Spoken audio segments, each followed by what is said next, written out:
let's go ahead and start the meeting. Laura, would you please call the roll? Commissioner Chung, Here. Commissioner Koch, Here. Vice Chair Wilson, Here.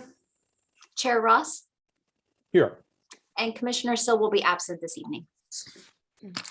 Very good. Thank you, Laura. Welcome everybody to the Portola Valley Architectural and Site Control Commission meeting of November 8th, 2021. We have 2 items of new business on the agenda today. Before we get to that, I'll open oral communications, and any member of the public who's here with us today that would like to comment on any item or actually any topic that is not on our agenda, now is the time to speak up. There will be opportunities to speak at each item as well. This is for any general comments. And Laura, do we even have any members of the public? We do. On the call. We have 2 hands up. Great. So George Malincrod, please go ahead. Welcome, George. Hello. Hi, thank you. I can't see anything. Can everybody hear me okay? Just Yeah. fine. Okay, you guys can't see my picture, but thank you. No, I wanted to comment on the 333 Canyon when it is time. Okay, very good. I'll have an oral communications. Actually, Jane will have an oral communications moment for that, and I'll explain that in just a moment. Who's next? We have Laura. Please go ahead. Hi, Laura. Hi, good afternoon. My name is Laura Pogorzelska. I would like to make a comment on the minutes from October 11th. There is a mistake in my surname. It's Pogorzelska, not Pawlowski. But also I noticed that many residents who spoke are not listed in the minutes. And just to list some, there was Ellie Fern, Dave who was talking about Zots, Ellen from Willowbrook, and Wendy, and probably more. And is it expected? And I'm wondering if there is publicly available recording from that meeting, because my understanding is that meetings are being recorded. Thank you. You're welcome. Laura Russell, do you care to respond to that? We do have the meeting recording. We can make it available. We can also, if it's for the Neely Winery project, we can also post that to the project website so that everyone has access to it. That sounds like an excellent idea. It's a project of great interest, so that may be helpful. Anybody else? Yeah, we have Carolyn Vertonghen. Welcome, Carolyn.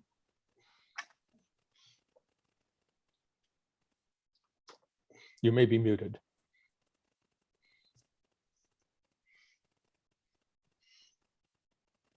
Caroline, it looks like you are muted. There you go.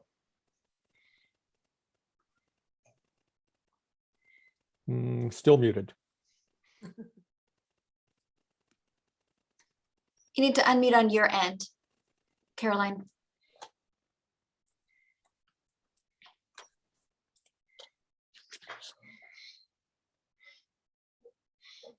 Caroline, if you're able to unmute yourself, please go ahead. I don't think we, oh, here you go. I followed the same instructions as what was on my screen, so I apologize. No problem. I could not attend the meeting in the beginning because there was a sound problem. I could not zoom in using my computer for some reason. Again, I don't understand why this only happens in Portola Valley, but anyway. Yes, I haven't finished reviewing the Planning Commission, but a lot of people are upset. There seems to be an ignorance of our general plan. And an issue that came up is the CUP and how we can enforce conditional use. So I would like to ask, since the Priory is also on Portola Road, when was the last time that you guys reviewed the conditions for the CUP that was provided for the Priory. Through the newspaper, we found out that they just finished the multi-family housing and that they're starting 6 more housing and that it was approved by the Planning Commission. I did not see that on the agenda. And so I would like to have an explanation for that, especially because there's ongoing traffic problems that have been identified by the consultant Krupka for many years now, almost 3 years, and nothing has been done to resolve it. I walk it every day, and it's amazing how people don't even look to go in and out. Now, not 1 driveway, but 2 driveways. And the same will happen with Neely. You know, they changed the gate, and nobody seems to worry about the traffic, the ongoing traffic, and the usage of our trails that we love so much. It's sad that we come to this, but it's not acceptable. Thank you. So actually, I would like to have an answer regarding the CUP for the Priory. Thank you, Caroline. I think this may not be the appropriate forum to answer questions about CUPs. It's not part of the ASCC's jurisdiction. I'd recommend working directly with staff on your questions, or perhaps addressing the Planning Commission with this question and this issue. The ASCC doesn't deal with the use portion of conditional use permits, really just physical characteristics of projects that may happen to be developed under a CUP.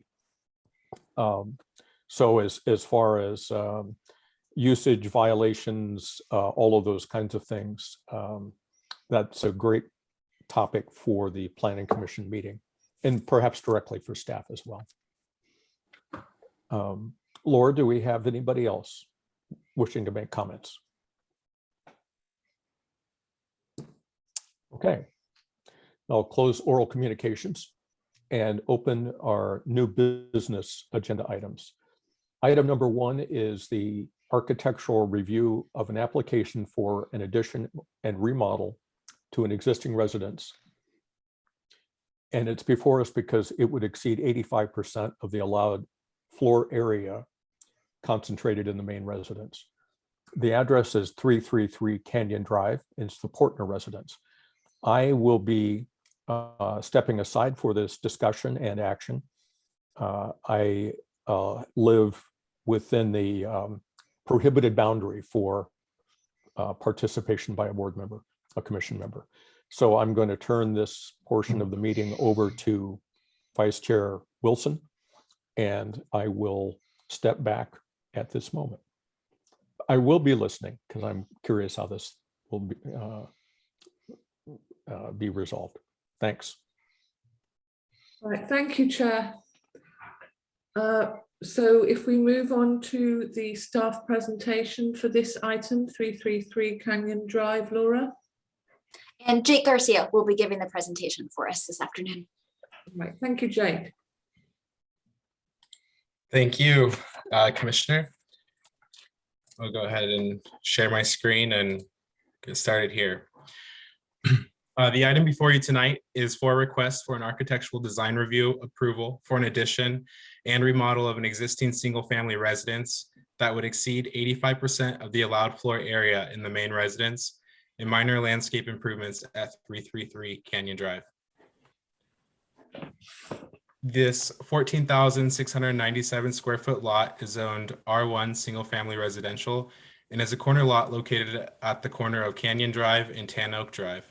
The property is surrounded by single family residential located in the same zoning district. There is an existing 2-story residence on site with an attached garage. The property also contains 7 sheds, a pool, and various impervious surfaces, including asphalt, brick, and concrete paving. The applicant is proposing to remove 382 square feet of floor area from the main residence and newly construct a gross total of 841 square feet for a net gain of 459 square feet of new floor area to be added to the existing residence. The proposed addition would exceed 85% of the allowed floor area in the residence, and therefore request a floor area increase up to 99% of the allowed floor area. The project proposes to remove 6 of the 7 sheds on site, and the existing pavement currently exceeds the maximum allowed impervious surface area, and the applicant proposes to reduce the impervious surface to below the maximum allowed, bringing the proposed impervious surface into compliance. No significant trees are proposed for removal, and no new landscape plantings are proposed. This is the proposed site plan for the addition remodel of the main residence. The brown shading demonstrates existing sheds and impervious surfaces to be removed. The proposed scope of work meets all zoning requirements, including setback requirements, and requires ASCC approval for the architectural review and to allow for the main residence to exceed the 85% of the allowed floor area in the main residence.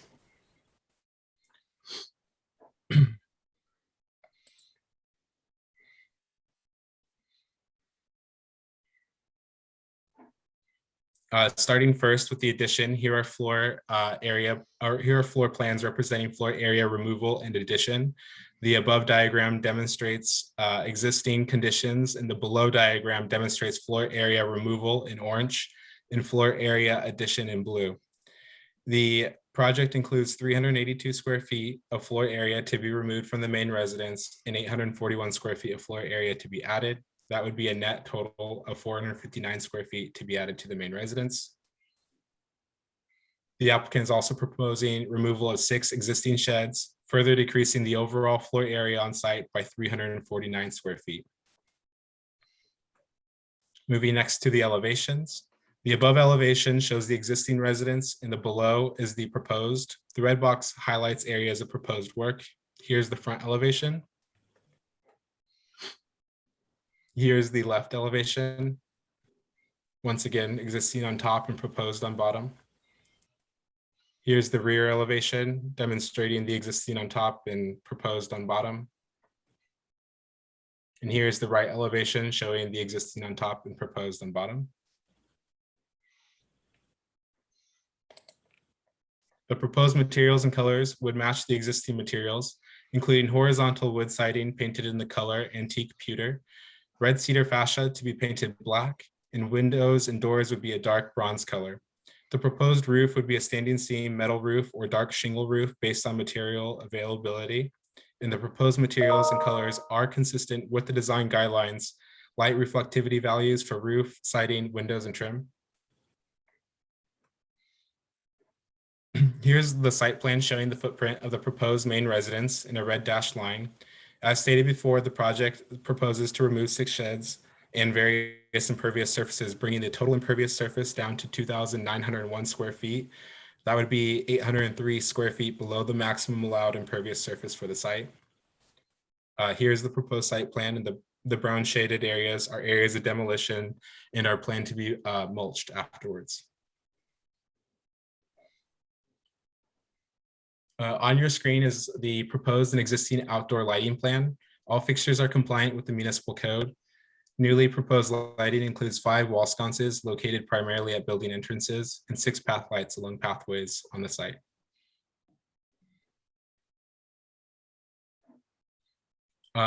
In addition to the standard architectural review findings, which are stated in the staff report, the proposed project requests consideration for approval to allow the main residence to exceed the 85% of the allowed floor area pursuant to the findings of Portola Valley Municipal Code 18.48.020, as stated in the staff report.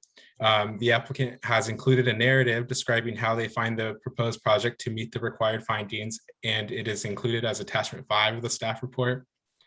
In 1998, the ASCC previously considered and approved a request to allow the floor area of the main residence to exceed 85% up to 89% of the floor area.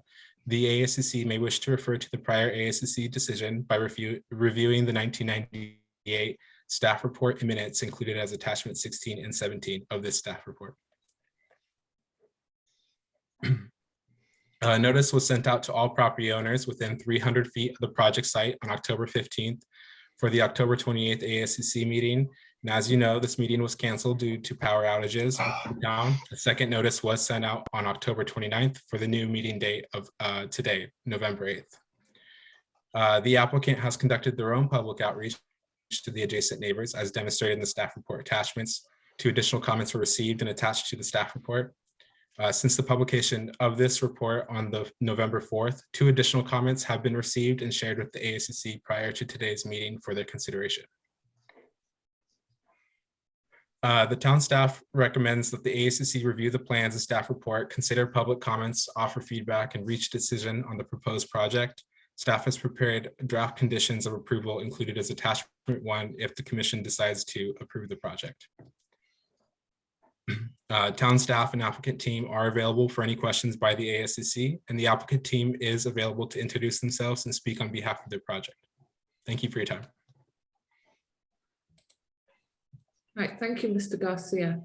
Commissioners, do we have any questions? Megan? No questions? Kenny? No questions. No questions.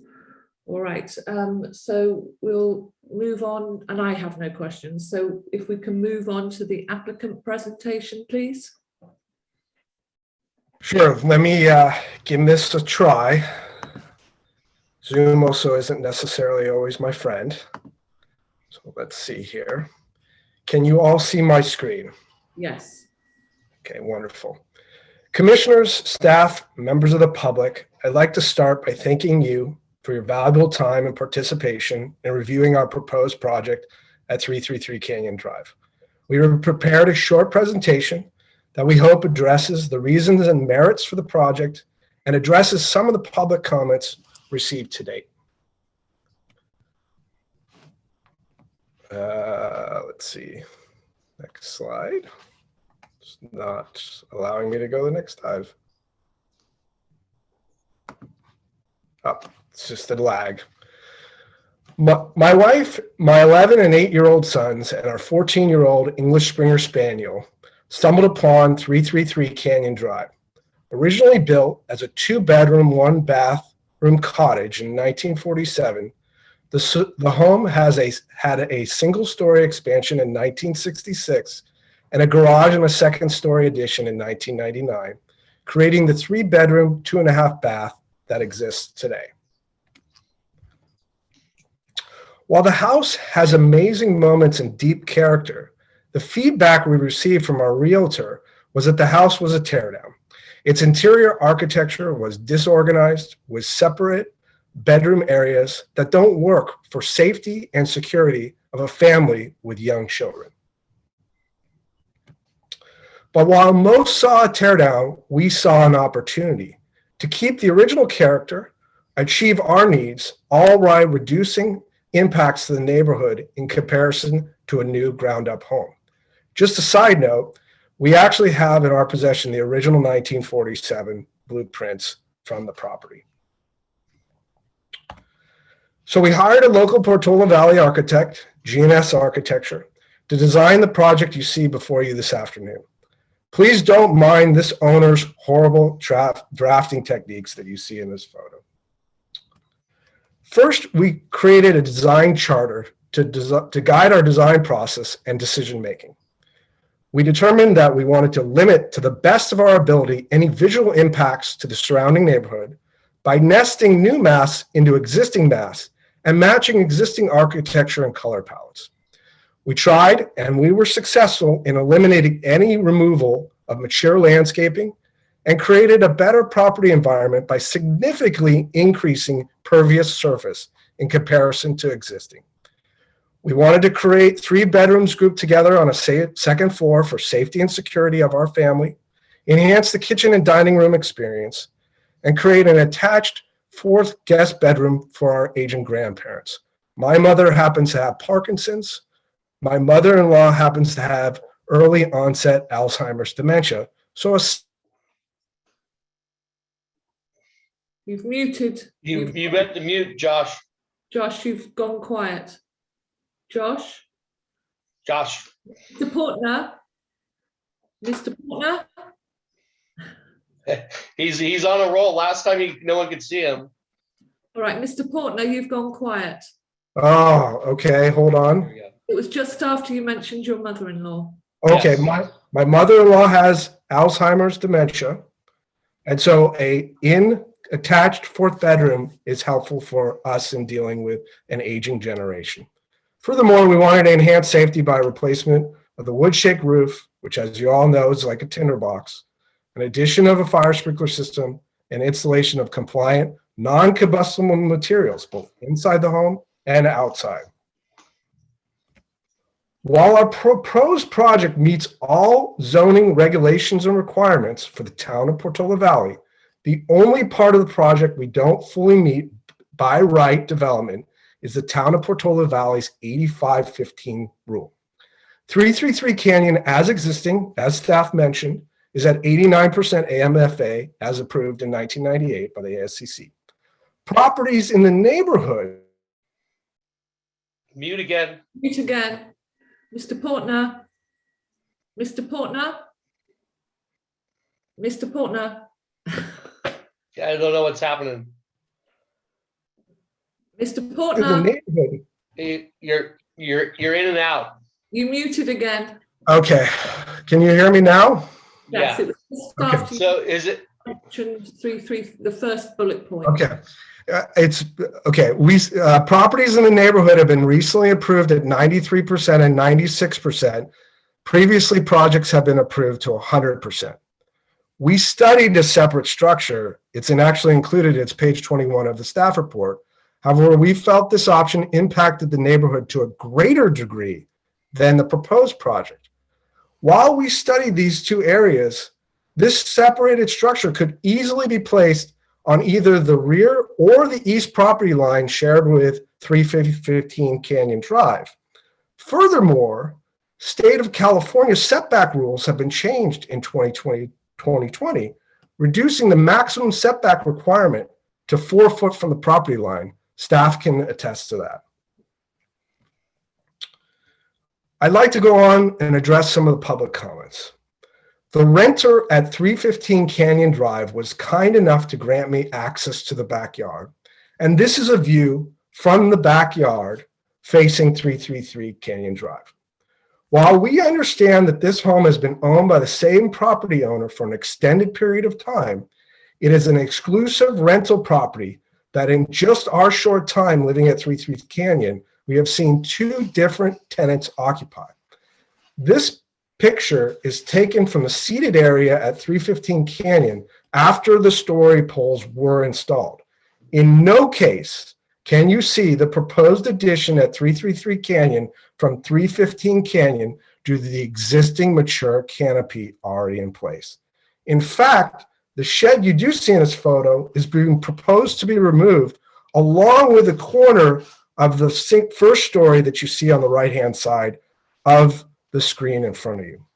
Please note, as I mentioned before, based on California state law, an ADU, and for that 15%, could be added where the existing shed is today, 4 foot from the property line, 18 foot tall, per the 85-15 rule in town of Portola. Furthermore, in one of the property owner's original email from 10/18/2021, he called out views as a major source of issue. It appears that the better views are to the southwest, south, and east from his property, not looking back at the trees at 333 Canyon. In addition, from today, that same property owner submitted that the additional screening should be added between the property lines. Currently, there is a robust existing mature screening between the homes. In addition, a 2-car garage on 315 Canyon that you can make out on the right side is what faces 333 Canyon. The living area is actually on the other side of the property away from 333 Canyon. We also received a public comment from the property owner from 4600 Alpine Road. The comment was concerns about privacy regarding the windows at the second story. While we value that property owner's participation, we do not agree that privacy is a concern. The project is over 24-foot setback from the rear property line, growing to almost 30 feet. and the addition is well screened from the rear properties by existing mature canopy. This is a picture that I took this morning from the first floor within inside the story poles. Furthermore, we understand that this owner recently removed within the last 2 months 2 heritage trees on the property line without a tree removal permit from the town of Portola Valley that would have further added to the screening that they seemingly weren't concerned about when they removed said trees. Here's a picture looking to that same direction from what would be the second story view down onto the property. As you can see, again, mature screening of a canopy that we are not proposing to change. Finally, I do want to address 2 items within our package. We have submitted several materials defined by manufacturer and type.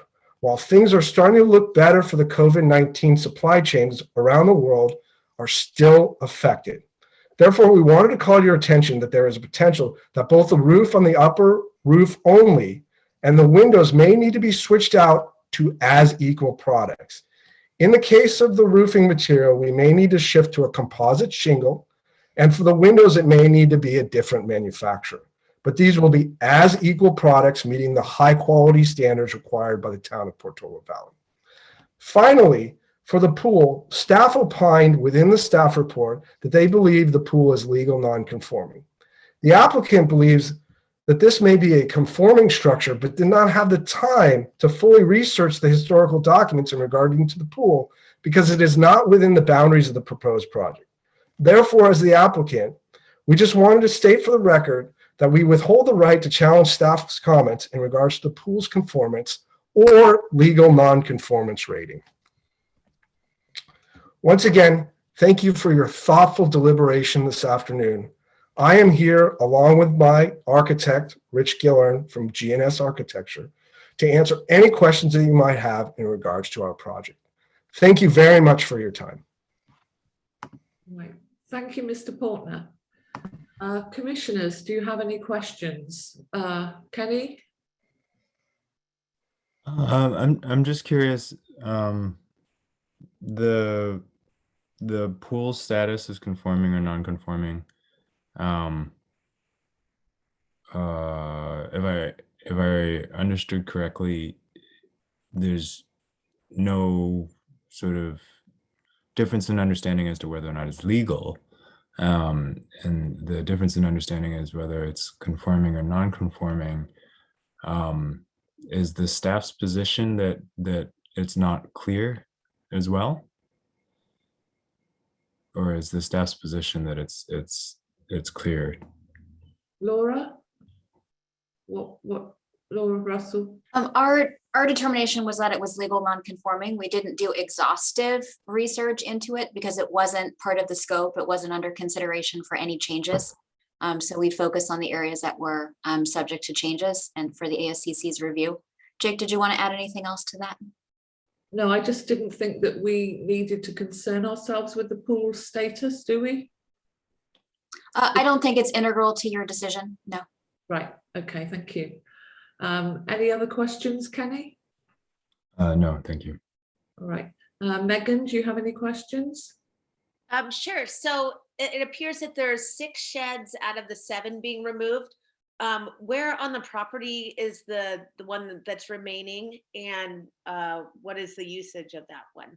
I'll answer that question. It's actually the trash enclosure shed that is going to be remaining per the guidelines of Portola Valley that they require trash enclosure. And it's up at the front of the property, for facing the property left side of the garage. So it's right next to it. Okay, great. Right, thank you, Megan. And I don't have any further questions. So I think we should open the comments from the public now. Laura? Okay, great. If there are members of the public that want to provide a comment, please raise your hand in Zoom. There's one person on the phone. You can do *9 to raise your hand that way. Okay, and we have one hand up. It's George from earlier that said he wanted to speak. Right, Mr. Malincrop.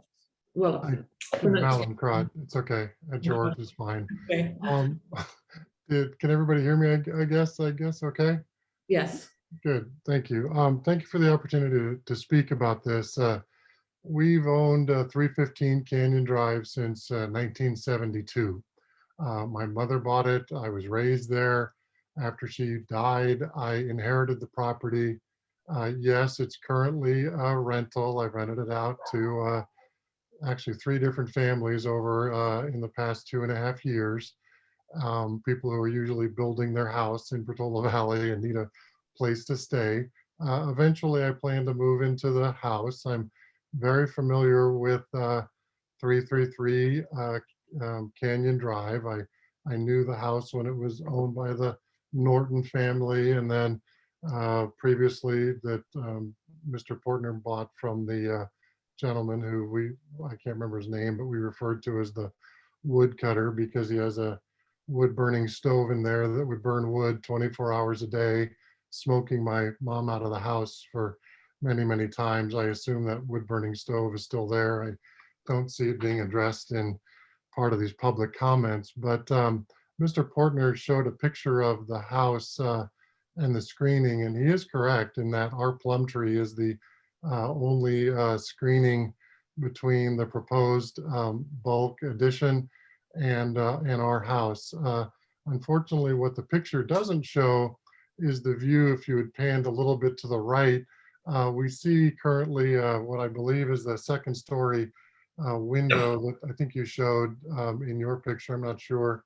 That doesn't really, you can see it from the backyard plain as day if you look a little bit to the right of where Mr. Portner made the picture.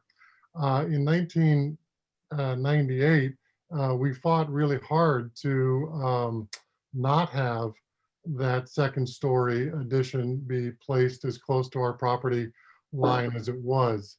Our house is the closest house to Mr. Portner's house by about, I think we're within 10 yards of each other as far as the buildings go, whereas every other house in every other direction is more than 50 yards away with minimal impact if the addition was moved or reduced or whatever.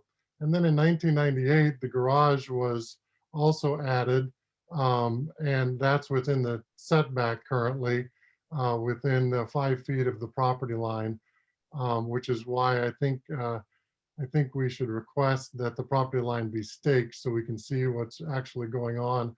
I believe that some of the fencing and potentially even the shed that's there now that's part of the garbage enclosure is actually potentially on our property. I'm not 100% sure about that, but that's what I'm thinking is the case.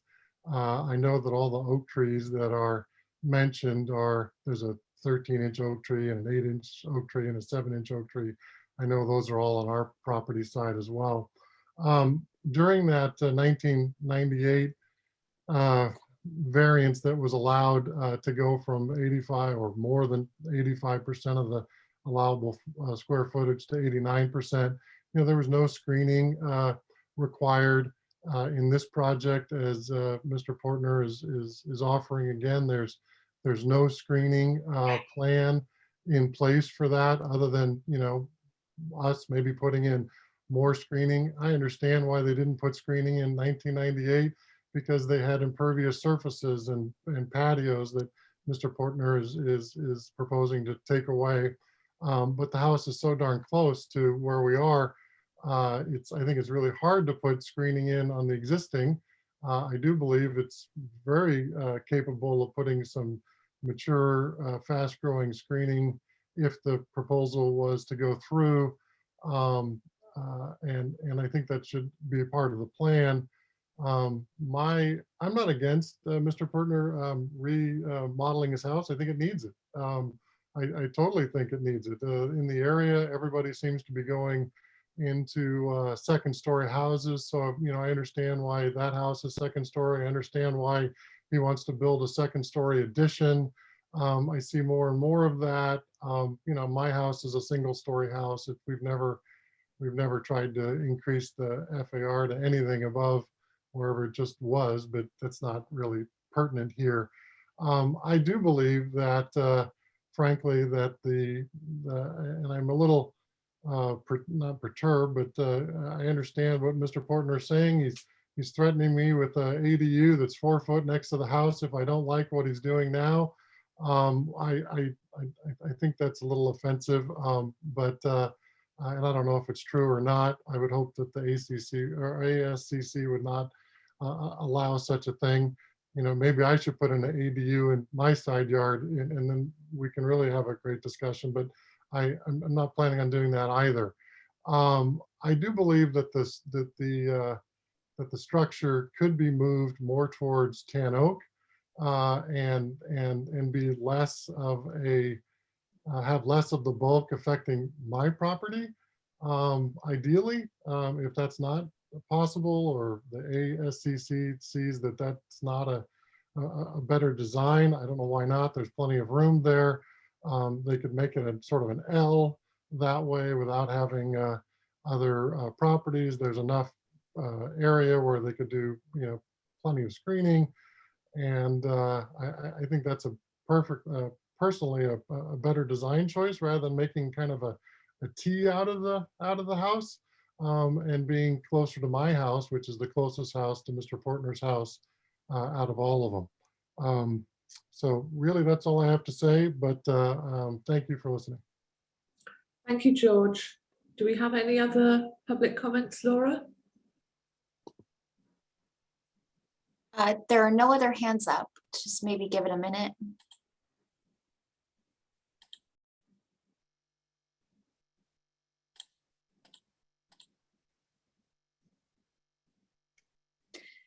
No, there are no other hands up. All right. I think we need to ask if the applicant would like to address the comments made by any of the public. Yes, I would. This is Rich, the architect, and I would like to just adjust George's comment about the bulk, moving the bulk towards Tanner. And the main reason why that hasn't occurred is that the left side or Tanner side of the existing structure is a vaulted space. And we are trying to actually maintain the character of the existing house that's been there from its original state. In doing so, moving the bulk over to this area, there would not be a connection from the upstairs in its current location access, and we would completely ruin the character of what is there currently. Instead of embracing it, it would actually more or less need to be torn down for the bulk to move, because the volume that is afforded to that living space is truly the essence of that original building, which is the gem. So that's the reason why the bulk didn't move. Right, thank you. And I would actually, I'd like to add a couple points. So first off, the member of the public mentioned that 333 Canyon is as close to the property line as any other neighboring structures, when in fact 315 Canyon is only 5 foot from the property line to 4570 Alpine Street, which is also only 5 foot from the property. So actually the other side of that property owners is much closer than what 333 Canyon is. Furthermore, no, the ADU is not meant as a threat. What it was meant to show is that illustrate what the 8515 rule drives in the town of Portola Valley, here in the Corte Madera area, where the property lines or property boundaries are more like a rural suburban interface, as opposed to the rural open space interfaces that you see maybe on Westwood Road or up on Los Trancas, where the properties are much bigger and you can both separate the 15% ADUs away from the main structure and the property lines, creating what I think the town's policy was meant to drive. Unfortunately, that's just not the case here in the Corte Madera neighborhood. And so, yes, current state law allows you to place ADUs, that 15%, 4 foot from the property lines. That is a state law that was enacted in 2020. And so when we early on studied that, we determined that the proposed project was less impactful to the neighbors than an 85-15 rule, and still granting the property owner allowance to build up to 100% of their build. You've frozen. Mr. Portner, you've frozen and you're muted. I think it's the connection at the home. Right. It's the connection in Portola Valley. We lost the last few sentences, Mr. Portner. I apologize. Unfortunately, when you have younger boys that are playing on video games at this hour of the night, you lose a little bandwidth. So again, not meant to be a threat. It's just a statement of fact and what the law allows. And in Portola Valley, the 85-15 rule just doesn't, I don't think, drive the same outcomes that you can find in other areas of Portola Valley that have much larger sites that can have separate ADU structures and maintain that 85-15. We looked to do the least impactful to the neighborhood when we started the design. That's why we studied what we studied, and that's why we're proposing the project we put forth for you today. Now, if the property owner next door wants us to study additional screening, I can add a tree, he can add a tree. However, when the Conservation Committee was out on the site, they informed me that there's not a lot of options with adding more trees simply because of the robust canopy that's already existing and the potential for trees to actually grow. Now, on the property owners at 315, he has a much less vegetation around, and so a large canopy tree may be more successful. I am not an arborist, however. I'm just relaying information that the Conservation Committee provided to me on site during our meeting. All right. Thank you, Mr. Portner. Do we have any other members of the applicant's team to address the public comments? Nope. No. Okay then. Well, should we move to the commissioner for discussion? Yeah. I think that we should, of course, start off by addressing how we feel about over the 85% rule, of course. That's kind of where we should start. And then I think it would be smart for us to take a little bit more of a look at the plans, and either, either the applicant or Jake can show us maybe some images again of that elevation that's from 315. And so we can see the windows, which would be light spill and possibly privacy, and look at that. So I'd love for that to get pulled up. And then when I'm thinking about landscaping and how close the fence line is and the structures, we also need to consider defensible space, and adding so much more materials to a building. Kind of apron is probably something we want to steer away from. So that's why I want to look at the windows. And then just a comment I have also is if you can secure a metal roofing for the entire roof line, it really would be for your benefit and all of your neighbors' benefit, because even a composite roof is flammable. But I would love to see those plans if someone can share the screen so we can all take a look at that. I don't know if Jake, it's easiest for you. Yeah, I'm happy to. 1 moment. Thank you, Jake.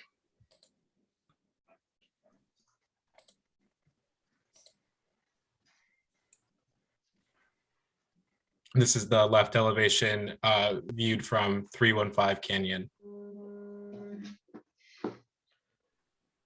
In the previous application from 1998, the windows were all set to be at least 6 foot above ground height, weren't they? As part of the sill height was meant to be 6 feet above the base of the room. Actually, Commissioner, the window that you see that's existing at the end of 333 today is installed 6 foot above. Actually, you saw an interior photo in my presentation.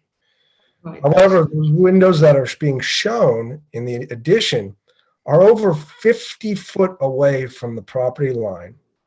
And because of the nature of the existing structure to new structure on a diagonal, this isn't a true dimensional illustration of what you would see from the backyard at 315 Canyon. Yeah, let me chime in here. The lower structure that you're seeing that's in the foreground, that's actually an oblique view. So that's angling and going away from you versus what we're seeing square on, the addition and the master bedroom up above is actually angled away from the property at 315 just by its orientation. So Jake, if we can go to this, the site plan, it'd be probably best. Here we go. So this is, we're looking from left to right on that elevation. And what you saw as a head-on or perpendicular view is the addition. But the property line is actually angling from right to left upper page. And so the 315 property is on the same angle, which is actually looking away from our property. So the windows that are up above in the bedrooms at the middle projection, which we're proposing, are actually looking at an oblique view of his property. It's not a dead-on view, and they're actually looking out and away because his property is angled and falling back towards the garage side. So again, it's the actual elevation is not quite a true representation as Josh was alluding to. Does that help? Does that help? Well, I'm not just concerned with 315 Canyon, but also 4600 Alpine. Yeah, so that would be straight ahead. Yeah, but I know we haven't got to that picture yes, yet. Yeah.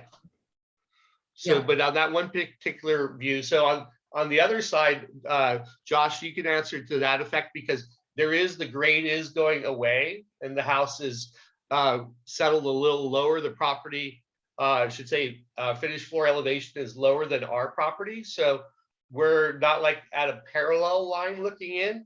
It's more of a looking over. But then one can definitely deem that as, well, you're at a higher vantage point and you can look down. So it's just a matter of that. Yeah, again, as I mentioned, the difference in the pictures from the first floor to the second floor was more screen simply because you're higher in the canopy. And as Rich mentioned, in facing towards 4600, you're getting that same oblique view because of the way that home is structured or perpendicular to Alpine Road, whereas Canyon, again, it's that you're getting only oblique. It's not like it's facing directly into their structure because their structure is as their property line faced away on a diagonal from the windows being proposed at the back of the house. Right, so Mr. White's comment about being the second floor windows being able to see into his property are incorrect? Again, I just get on a ladder and took some pictures. And furthermore, if that property owner was as concerned about privacy, we're still confused why they took out the 2 heritage trees without a permit, from what we understand, and staff can attest, that would have further blocked the views between the 2 property lines. Right, I'm not sure whether we should be considering those trees at the moment, but obviously we do want to listen to neighbour comments regarding privacy and overlooking of properties. But sorry, can we go back to Jake and the plans, please? This here is the left elevation. My understanding is you'd also like to see the rear elevation. Yes, please.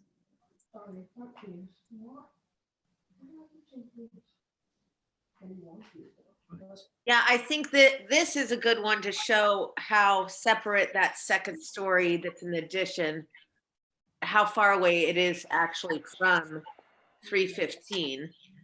There is like 2 windows though that are additional there. And what is the program inside there? Are those windows that can be minimized or? and just take advantage of the front windows or? Excellent question, Commissioner. What is programmed inside are two bedrooms, two kids' bedrooms. Mhm. And as you likely know, access to views in nature from inside has been shown to support strong cognitive growth, not only in use, but in adults. And so we would prefer to maintain as much access to views and nature outside as possible. And that's why the windows have been proposed as they currently sit. Thank you. Did we ask about window coverings then, Megan? Yeah, let's do that. Bill? Interior window coverings or some sort of, Yes. I mean, it's a bedroom. There'll be an intent to add window coverings. Unfortunately, we haven't gotten that level of design simply because we're still at this level of design, waiting for what is occurring today to occur before we proceed on to interior finishes and designs. They are bedrooms. They'll be programmed as bedrooms with high quality interior window coverings to match the exterior architecture.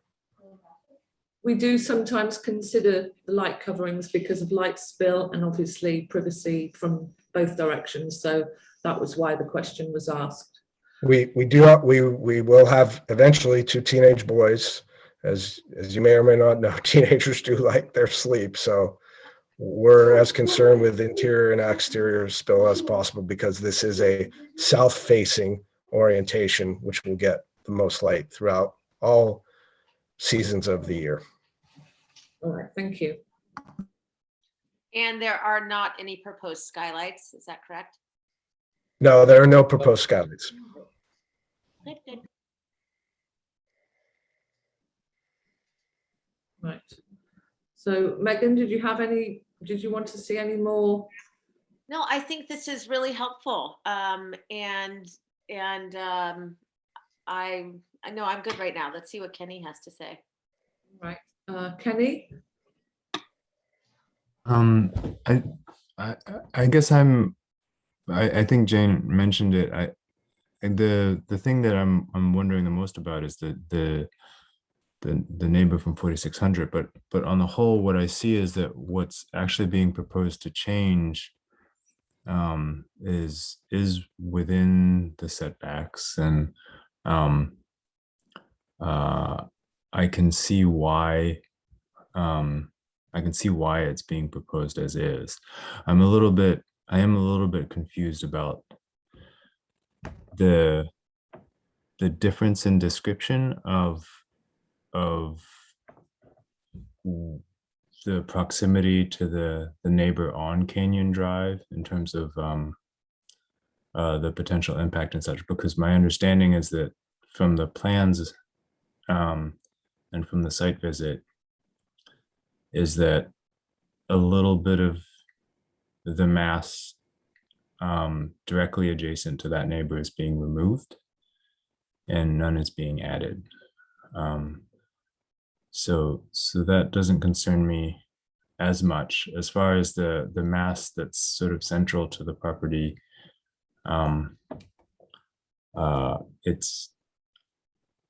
it seems to be within, certainly within the setbacks, and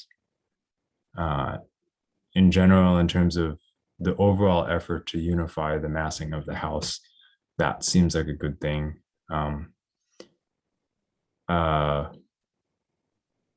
It's not perfectly clear to me that the other extension that's not separate, that's proposed towards the pool area is obviously not doable. But I see how what's being proposed is sort of bringing things together for the organization of the house as it is.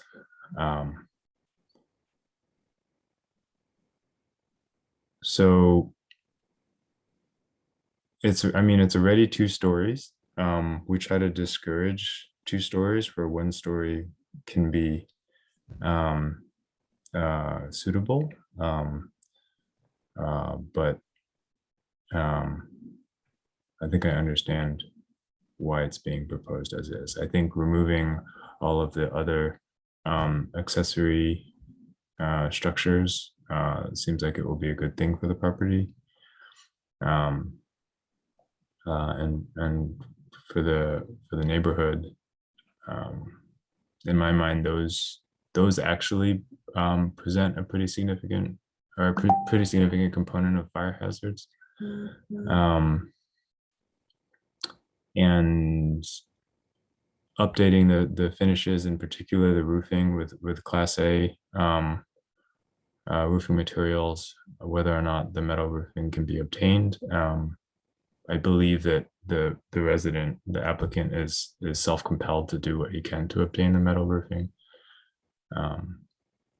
as described. I think these will be of benefit to the community as well.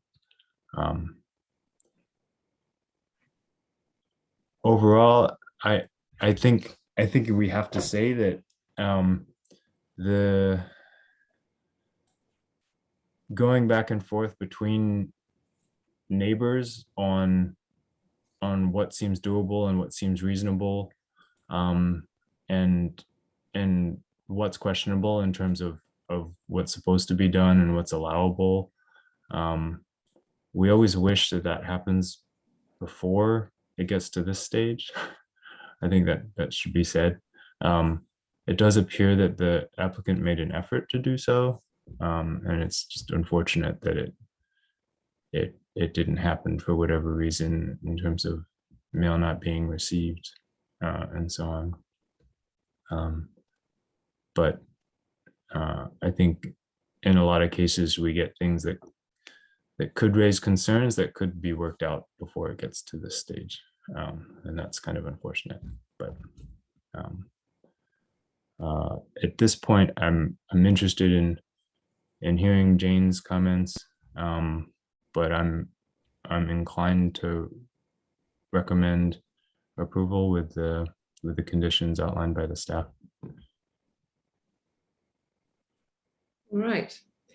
Well, I'm appreciative of the reduction in the maximum impervious area to the property, and I think the photos have helped me see that there is some screening, but I think I would also like Mr.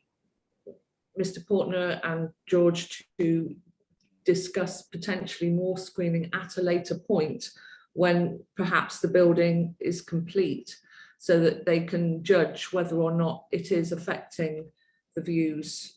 So I'm not sure whether that should be an additional condition.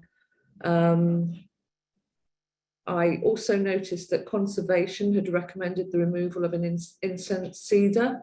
I don't know whether that is still a consideration for the Portners, and whether or not that should be included, because that one is one of our riskiest trees, and we are trying to reduce any flammable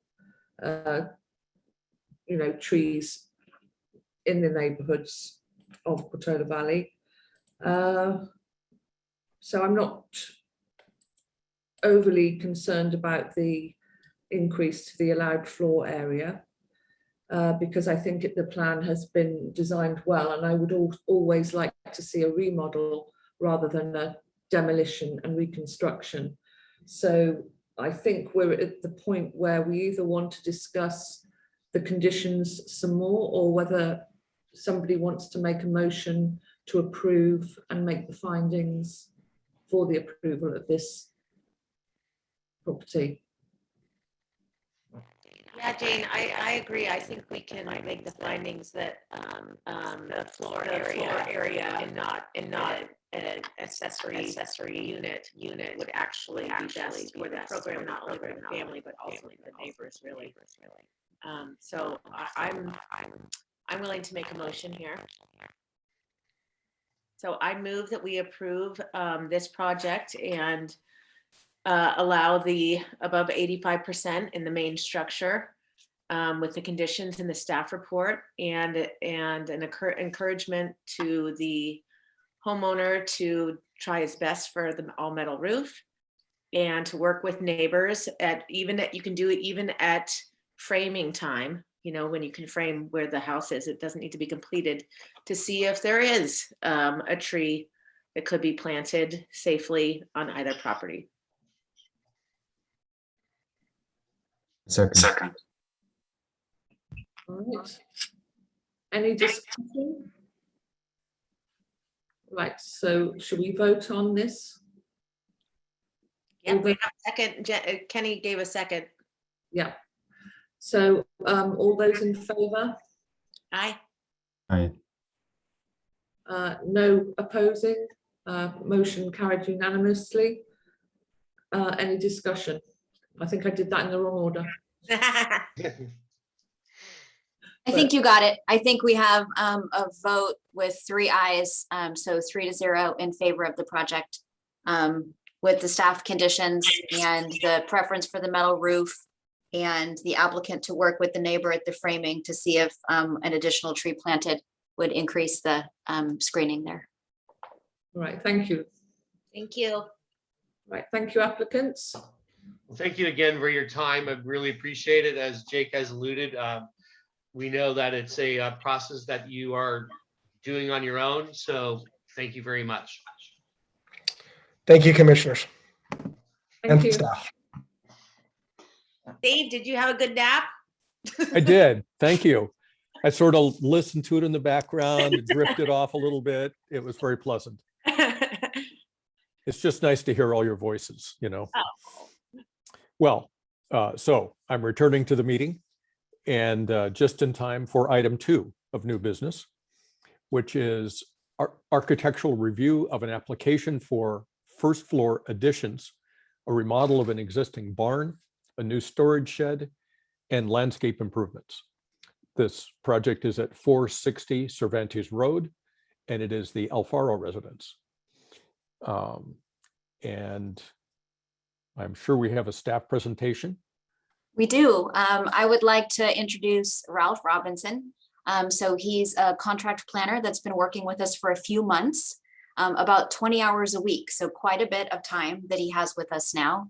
So this is the first time he's presenting to the ASCC, but we anticipate he'll be in front of you for multiple projects to come. So I'll turn it over to Ralph with the staff presentation. If we could just pause for a second, Josh, on the applicant team, was there anyone else that you were expecting that needs to be a panelist, or is it just you representing your team? Yeah, hi, everybody. Chris Spalding, my architect, is on. He got the public. He didn't Okay, get the. we'll make him a panelist so that he can participate as well. Thank you. And that's it. So he's on the way, just a second.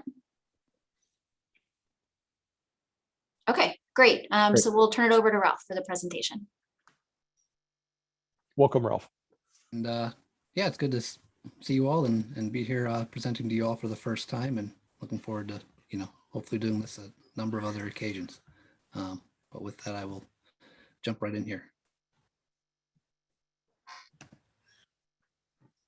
Okay, so the applicant, Mr. Alfaro at 460 Cervantes, has applied for an architectural review and site development permit for additions to a single-story residence, remodeling of an existing barn, the construction of a new storage and pool equipment shed, removal of an existing storage shed, new pool, and landscape improvements.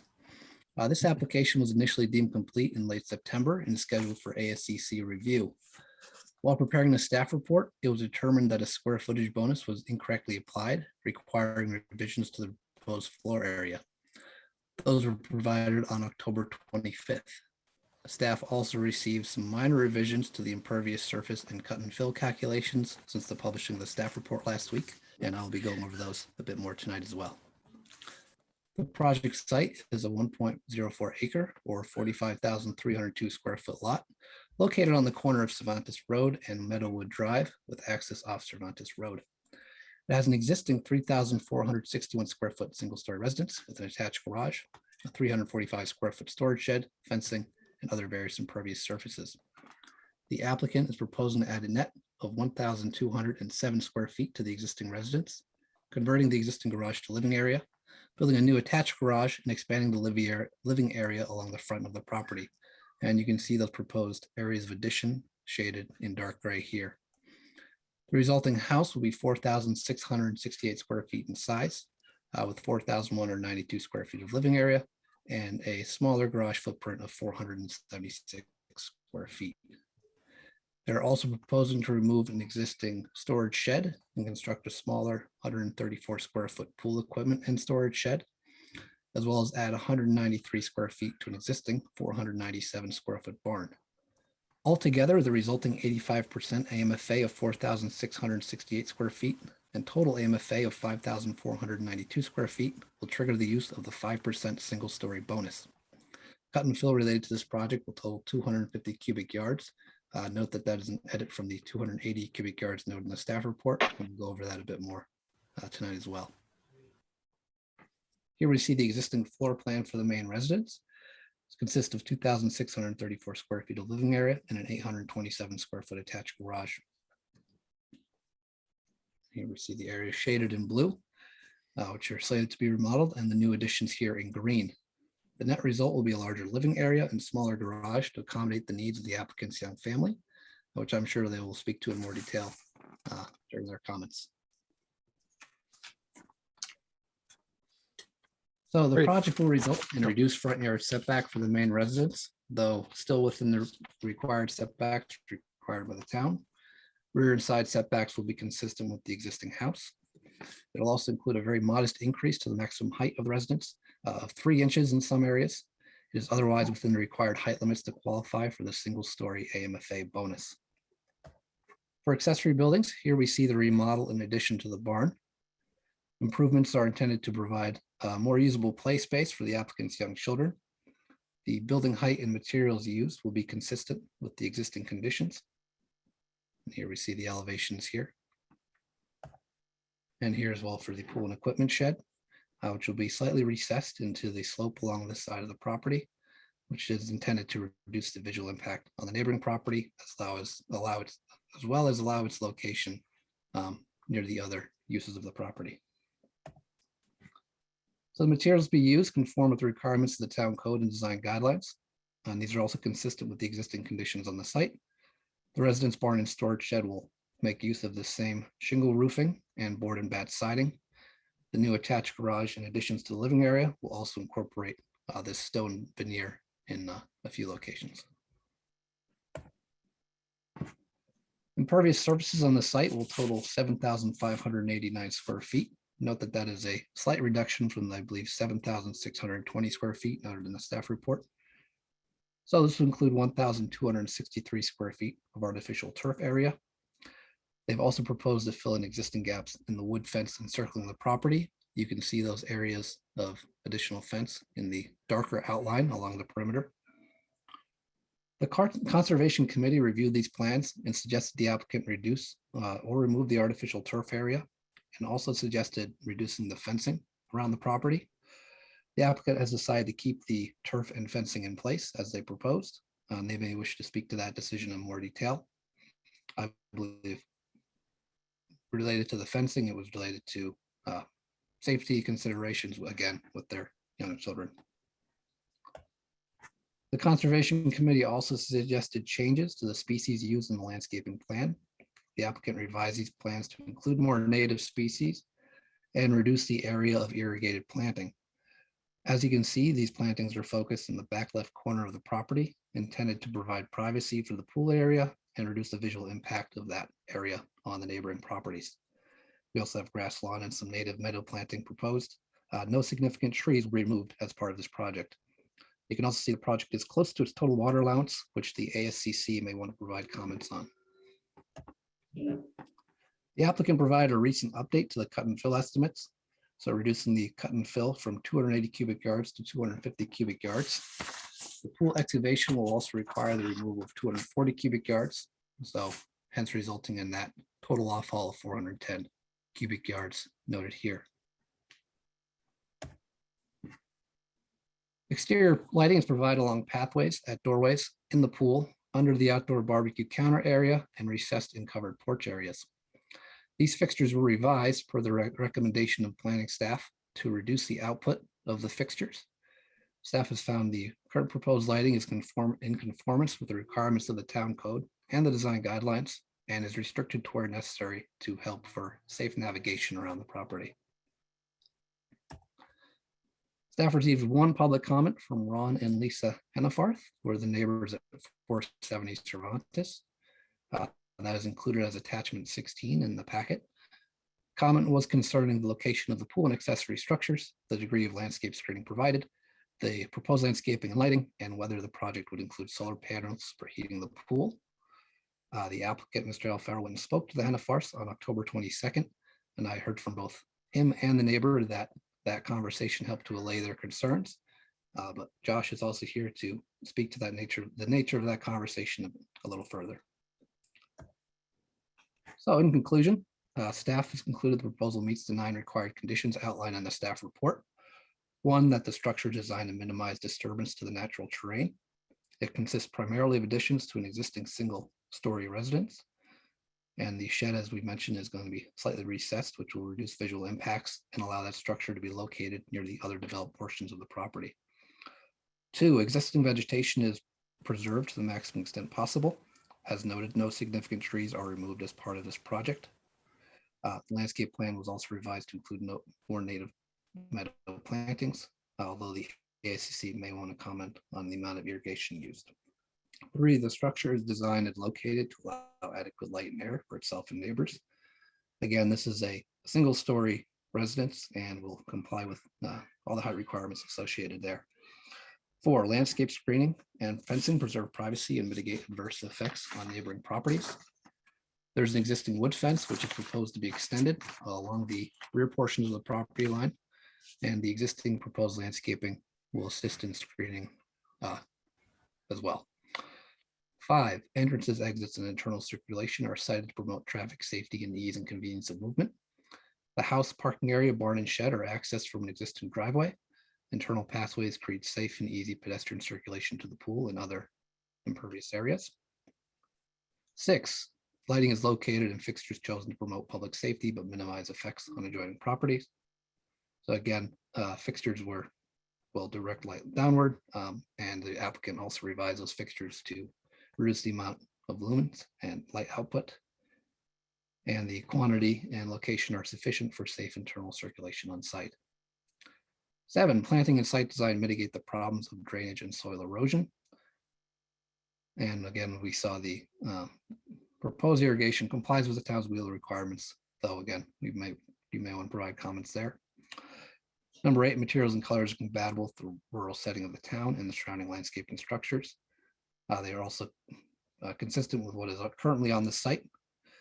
9, proposed grading minimizes the apparent disturbance of the natural terrain. The grading is confined to what is necessary to accommodate the additions to the house, as well as the new pool and shed. So the ASCC may wish to provide recommendations for conditions of approval related to the landscaping plan, water usage, and the fencing plan. But in conclusion, staff recommends the ASCC review the plans and staff report, offer feedback or additional conditions of approval, and approve the architectural review and site development permits subject to the recommended conditions in attachment 1. I am here to answer any additional questions you may have, and Josh Alfaro, the applicant, and Chris Spalding, the architect, are also here as well. Thank you. Thank you, Ralph. That was very clear. Commissioners, do you have questions for staff? I do. Go ahead, Megan. Yeah, Ralph, could you compare the 2 lawn areas? So the real lawn that's being modified in the back and the artificial in the front, what the square footage of each of those are? Do you have those numbers? Yes, so that is on, pardon me. Yes, so it was 1,263 for the artificial lawn, and let me pull up the have that in front of me here. 1 second. Okay. Landscaping. Apologies again. Let me share this.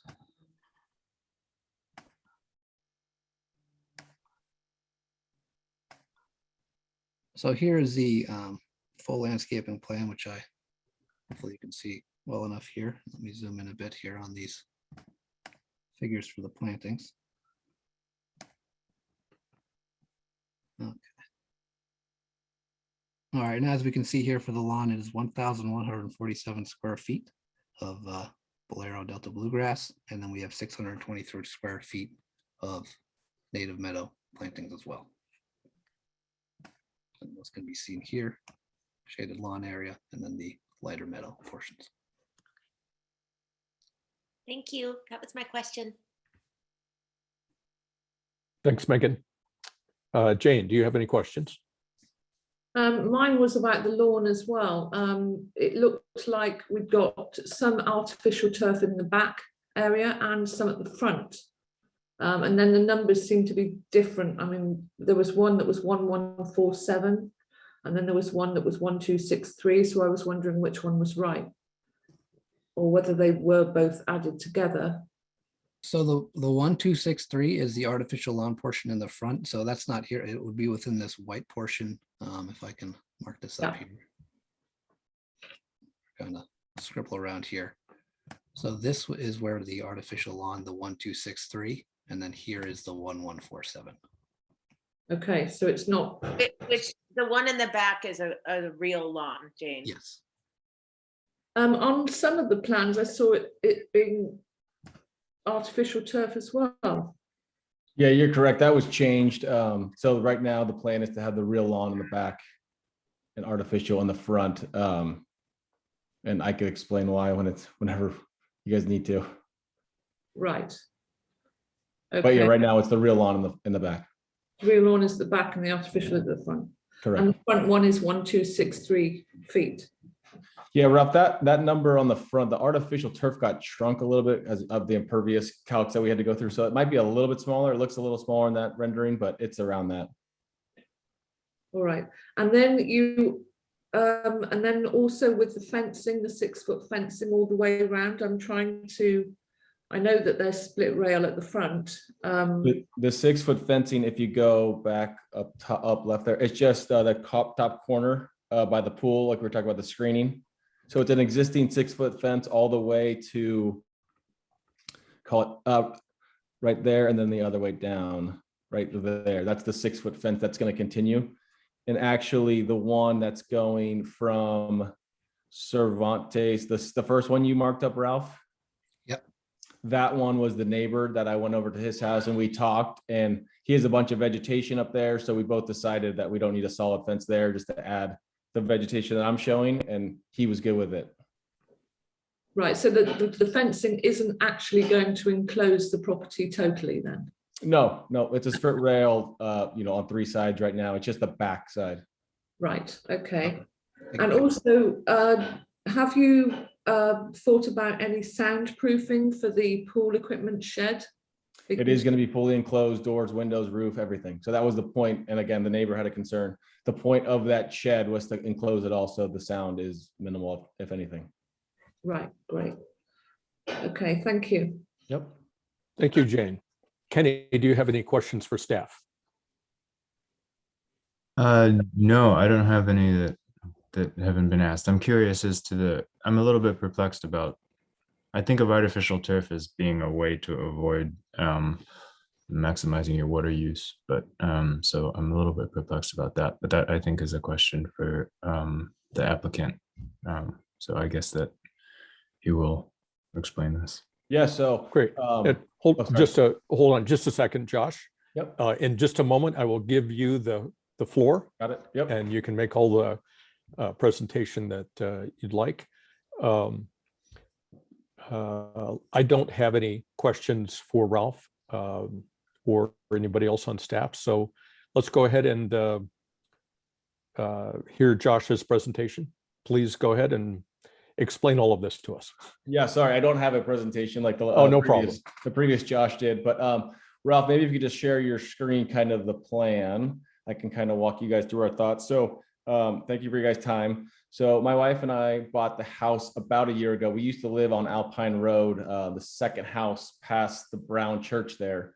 Love Portola Valley. We have 3 young children now. One is a 2nd grader at Ormondale, one is at Windmill, and a 1-year-old. And truth be told, we found out a couple weeks ago that number 4 is on the way. So we are a growing family, very intertwined in Portola Valley. So we need a little extra room. So we found this place about a year ago, loved the location, walked to school. People kind of call it the center of campus because the kids come over before school, after school, walk. And we have obviously the massive front yard driveway there that our architect calls the tarmac because it's just so much asphalt and so much unusable kind of living fun space. So with the massive garage, we figure turn that into some living space, have a smaller garage. The spot on the right is an extra bedroom wing for the kiddos, and kind of make the house flow more, given it's a corner lot, kind of the side yard is unusable right now. It's very choppy with the shed I'm in, the old horse barn. There's a fence that divides kind of everything. So kind of make that more of our backyard, since there's some pinch points in the backyard right now, and focus kind of that bigger area there. So again, with this, bringing the garage out and turning this 4-car garage into some living space, it kind of shifts everything more west, I guess that would be. And again, for the artificial turf, we went back and forth of kind of like a play turf soccer field. I coach the kiddo soccer and baseball. So again, kids are always over here, but we figure artificial turf sometime heats up in the summer, and that when kids are in the front yard riding bikes and scooters and whatnot, kicking balls, they would hopefully have their shoes on to go on the artificial turf. And when they are in the backyard, they would be swimming without shoes. So the real lawn would kind of be used for there. So it was kind of do one in the front, use the impervious areas in the water as needed, and have the real lawn in the back.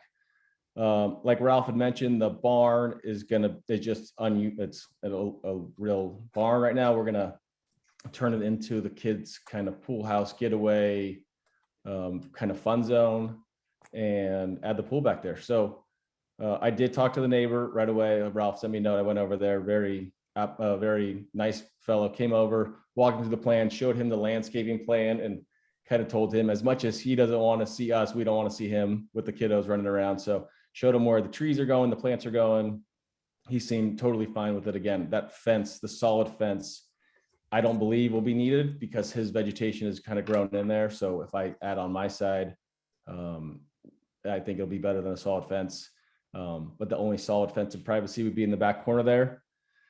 And then the fencing, like Ralph had mentioned, is for safety of the kids in Cervantes in the morning. Sometimes those get busy, or at 2:30 for pickup. So with balls rolling down the street or whatever else, just keeping kind of the kids on site, on property and safe is the number one priority, obviously. That's all I got, really. Okay. Well, thank you for that. Yep. Stick around. We'll probably Yep. have some questions. No problem. Who would like to start off with any questions for Mr. Alfaro? No. Megan, have you got anything? No. Okay. Jane? No, don't have any questions. Sorry. Okay. Kenny, do you have any questions? No, I don't think I have any remaining questions. Okay. Thank you. I have one question, and that is, what is your motivation for using artificial turf at all? Is it a water use issue or maintenance, or what's driving that decision? Kind of both. I think the water, like Ralph had mentioned, the water is at the limit. Maintenance, obviously, but we do want an area, like I said, in the front yard to kick a ball, throw a ball, have the kids kind of playing in and out there. I would be happy doing both real lawns or both fake lawns or both, one and one. I'm happy to work either way. I know that, again, we're kind of maxed on water, and impervious is kind of at the limit too. So we want to stay within the guidelines, but we kind of want something in both the front and back for the use of, again, kicking balls and throwing balls and whatever else. Okay, great. Thank you.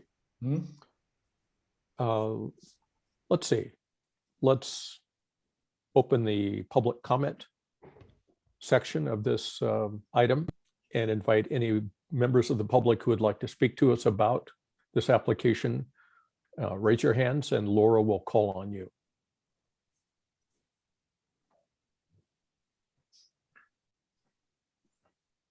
There's no hands up at this time. Okay, great. I'll close public hearing, and Kenny, would you kick off the commissioner discussion? What do you Sure. think? I think overall I appreciate this is a renovation and not a tear down, and new build, and there's most of it looks quite non-controversial to me. The water use is it's sort of perplexing to me. My understanding is, if you're at the maximum water use, you're in a situation where you can expect to not be able to use that much water, and you're going to have to let things die sometime soon. Totally, especially, yeah, the state we're in.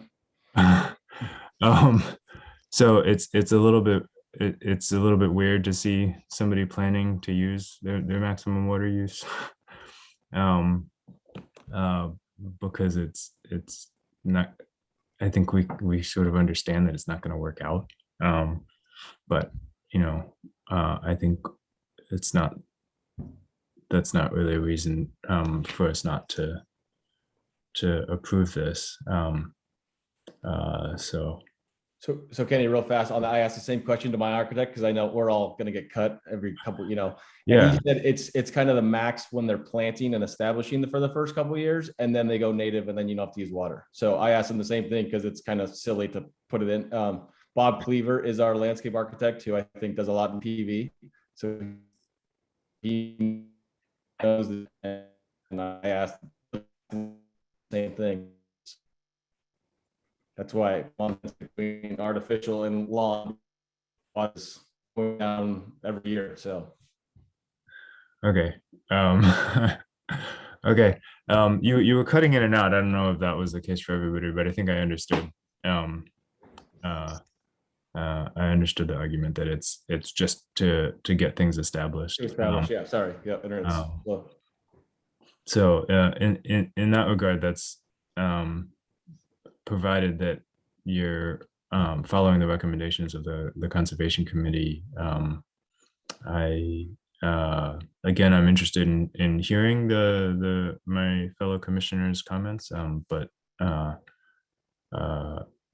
I'm inclined to recommend to approve. Thank you, Kenny. Megan, why don't you go next? Sure. Thank you all for the presentation. This is great. I think this is a wonderful program in the House. I love the materials, and I can see why you want to create a really nice family zone with the pool and the pool house. So that all makes sense, and adding a more flow of usable space.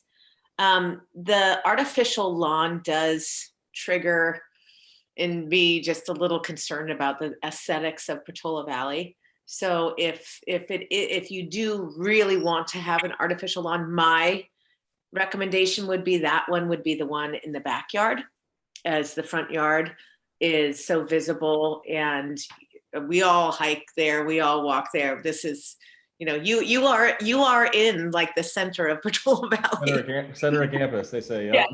And so your home does represent the values of our town and the environment. And so the split rail fence in the front and the rural characteristics and really is seen to so many. And I would really appreciate it if you did a swap there, and maybe if you're worried about the artificial, the water usage, maybe the artificial lawn in the back gets bigger and the real lawn in the front gets smaller. But we'll talk about that to the rest of the commissioners as well. And then also, I do remember there was talk of maybe putting in a driveway gate. Is that off the table? No, it was shown on there. Oh, it's on there. Okay. Yeah. And I believe, Josh, I had mentioned to you just to make sure that there's no lighting associated with that. Some people forget that, they approved the gate, we need a light. No, the actual gate itself have a keypad that lights up if need be. Yeah. Yep. great. But other than that, I think it's a fabulous project. I love how you're keeping it one story, and I'm glad you spoke with the neighbors. That's wonderful. Yep. Thank you, Megan. Jane. All right. Yes, I like the fact that it's a renovation rather than a demolition and complete rebuild. I think the additions make sense. However, I do really hate artificial turf. I'm with Megan in that if you have to have it, if you really, really have to have it, it needs to be at the back rather than the front. We can't have that seen from Cervantes. And it is a viewpoint. And also I know that property, and it sort of does a dip outside and you get water collecting outside. So if you've got artificial turf at the front and you've got water sort of sitting on it, it's going to amalgamate in that dip. So I prefer not to see artificial turf at all, but if you do have to have it, yes, the back area and smaller. I'm stunned by the water MFA. I don't think we've ever seen anybody who's gone to 98% of the maximum water allowance. But I'm not sure whether that's because you've got a lot of plants going in and the watering is going to be excessive to start with, or whether you want to think about lessening the amount of new plants you're putting in and just we always say less is more, so that you're giving the plants room to grow into their spaces rather than putting in lots of new ones to start with and then watching a certain percentage of them die, because that's wasting your money again. I'm glad to hear that the fencing isn't all around the property, because we do like to allow for animal migration and thoroughfare. And I was thinking about 3 lights in the pool, whether or not that could be reduced slightly, but I'm not sure whether that's a deal breaker for me. But the artificial turf I really, really don't like.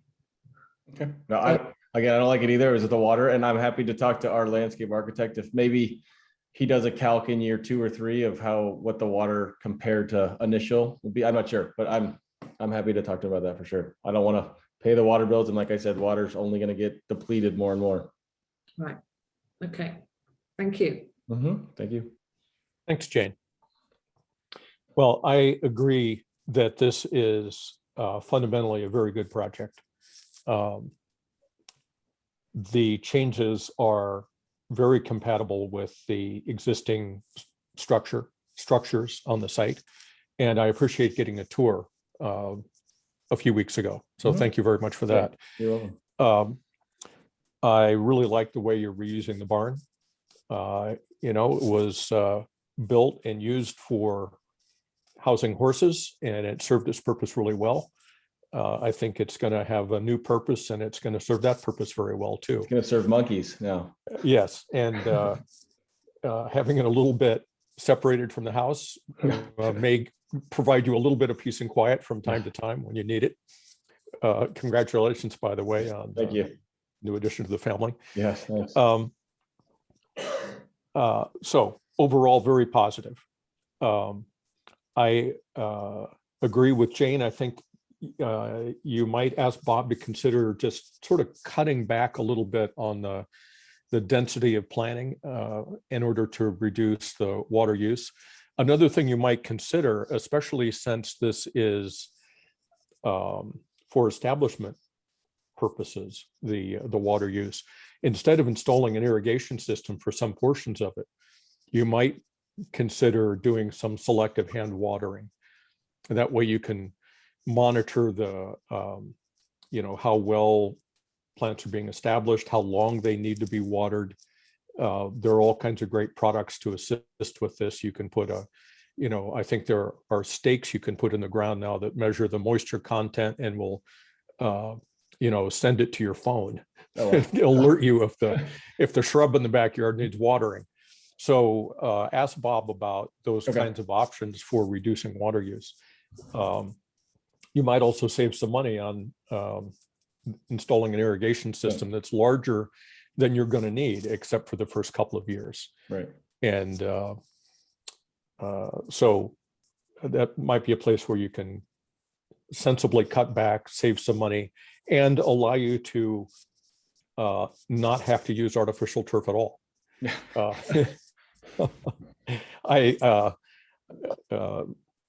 It's a wonderful location, as everybody notes. It is a highly visible one, and I don't have a problem with artificial turf as long as I can't see it. So if you end up wanting to retain it, I would agree with Megan that it really should swap to the backyard and not the front. I think you'll find that while the solar heating issue is a serious one for large fields and large open areas, for example, a football field, that that issue is not as big a deal for smaller and more protected spots, especially in Portola Valley, where you're probably, even as we warm up, you're probably only going to get a dozen days a year where that surface might be uncomfortable to bare feet. So it's that's maybe not as large a consideration as just the technical one of water use calculations. But if you could live with that and solve your water use, I think that gives you some more options. Pool lighting, I don't have an issue with the quantity of lights, as long as the lumens, the total lumens, is fairly low, which it appears to be here. Very bright pool lights, especially at night, can really cast a glow over the neighborhood. But if you keep the lamping lumen count down, then it's much subtler, and you still get plenty of safety, visibility, and not have it be so bright. I think everything else on my list was addressed by somebody. I like the project. I'm interested in, unless there's anything you'd like to add, Josh, No. I'll call for a motion from a commissioner for disposition of this project. Who would like to make that motion? I'll do it. All right, Megan, you're up.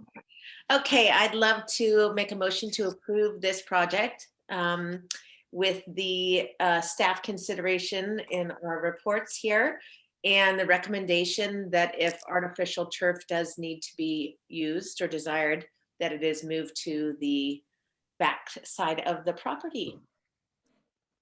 And I think, and if there's a way you can reduce landscaping, which would then in turn reduce water usage, we recommend that as well. Yeah, no, I'll talk to Bob for sure. Absolutely tomorrow. Great. I'll second. Thank you, Jane. Megan, would you accept a very minor modification to your motion to make moving the artificial turf, if it's kept, to the rear a requirement rather than a recommendation? Yes, I would like to make that a requirement. Okay. If there is to be artificial turf. If there is to be artificial turf, it should be in the rear. To the world. Yeah. Thank you. That's great, Rob. You're welcome. Jane, you're okay with that modification too? Again, yeah. Okay, great. All right. We have a motion and a second. All those in favor? Aye. Aye. All right, that's 4 ayes. There's nobody left to object.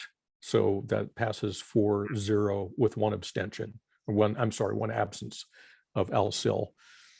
Thank you very much, Josh and Ralph, for your great presentation. And good luck to you. Thank you. Thank you, Ralph. Thanks for all the help. Thank and you. Stop on by when you're hiking. Josh, thank you, Great. everyone.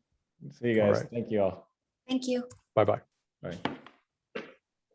Okay, that concludes the new business items on our agenda. We don't have any old business to take care of. So we'll go right on to commission staff committee reports and recommendations. Item 1 is commission reports. And who has done what over the last 3 weeks? Can I Or is put it, no, it's my- been a whole month. It's been a whole month since our last meeting. How about my commission report from the other committee I'm on? Is this a good place for that? So Yes. Wildfire Preparedness Committee. We have had several meetings, you know, in the past couple months. And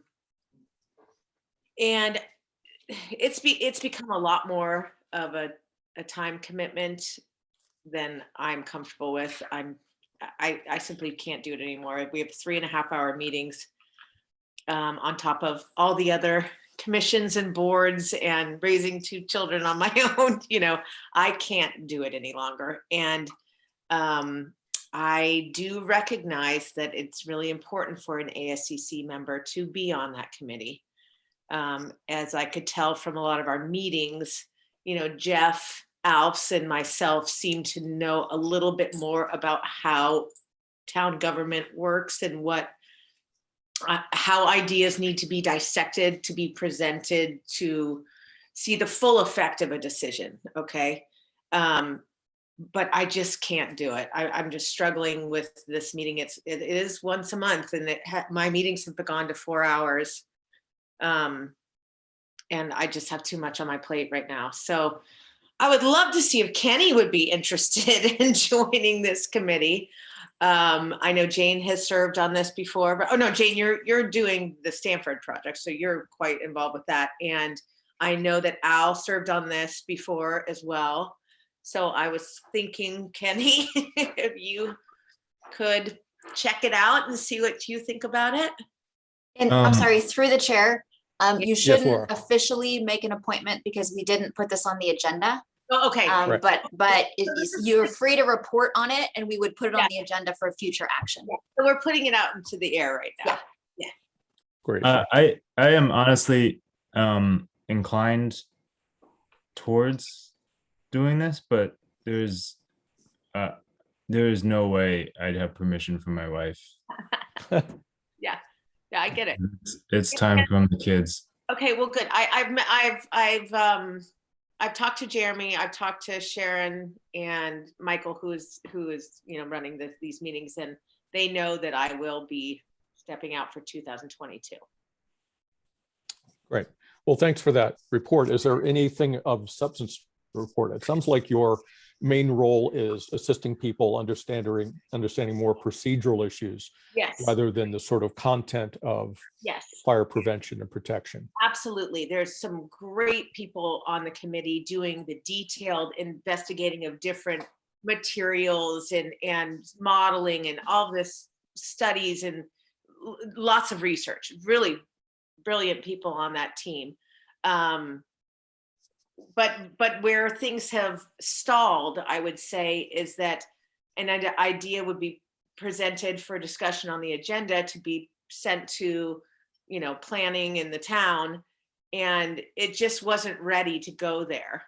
So we did waste a lot of time on things that weren't ready to get there. And I think that's where Jeff and I came in with, you know, you need to have a lot more meat on this so it's understood what you're actually suggesting, and to even study a little bit further what the implications of these new codes may be. One in particular was this last week, they had proposed a 30-foot setback for all structures. And that sounds great on these wonderfully large properties over here in Westridge. But at Corte Madera neighborhood, which I mentioned, that's just, it would rob someone of their property value like that. If no project could be altered, remodeled, torn down, built in the Corte Madera neighborhood anymore, because there simply wouldn't be the ability to have a 30-foot setback on all sides, right? Some lots are less than 60 feet wide. Exactly. Yeah. So everyone was gung ho on this, and they've done the studies, and the studies say that when structures are further apart, they're less likely to burn down. Absolutely. We know that. But this can't be pushed forward. And anyways, that was one of the things that just, I guess I got pretty frustrated too. But you know, they're talking through a lot of good topics, and it's really important, and there's a lot of community feedback.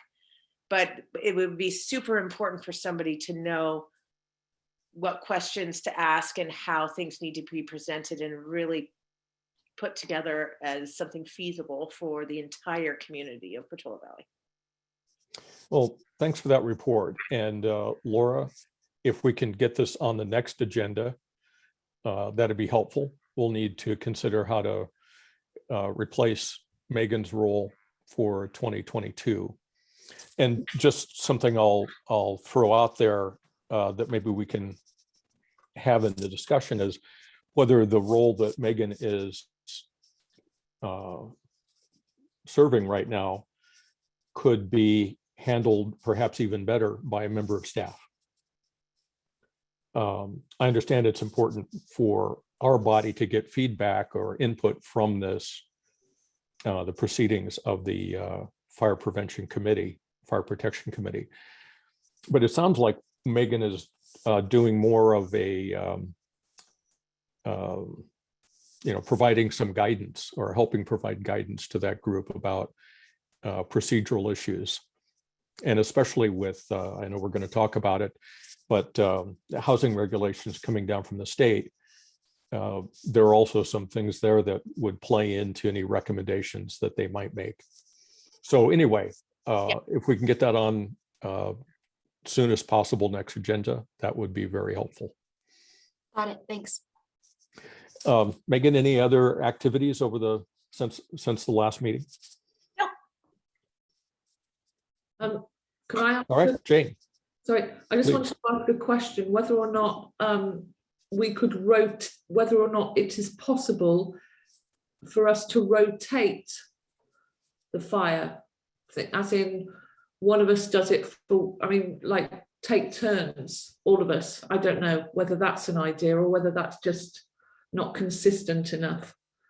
Because if it's such a big job, maybe if it was split up, it could be dealt with. But I didn't know whether that was a possibility.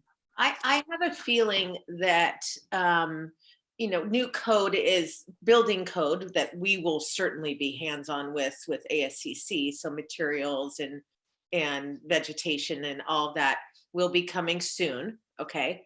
And that the fire marshal Don, he is working on code suggestions as well. So it would probably only be another year that this committee would have to have a very long meeting once a month.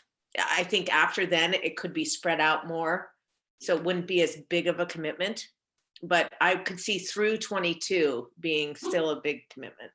Mm-hmm. Great. Well, let's individually, not talking to each other about it, do some brainstorming before the next meeting and come with our ideas ready to discuss and come up with a plan for the next year. And I'll talk to Jeremy about what he thinks the options may be for the ASCC representation on the committee. Great. Thank you.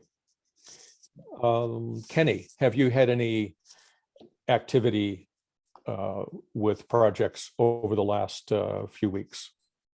Not aside from site visits that were a part of regular agendas. I will ask my wife about the additional commitment of the wildfire committee. I'm not expecting it to be okay to take on the extra commitment, but I will ask. I'm very glad you're asking her.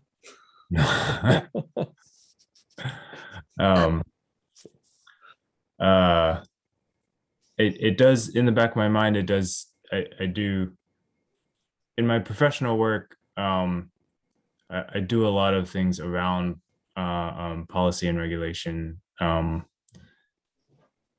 and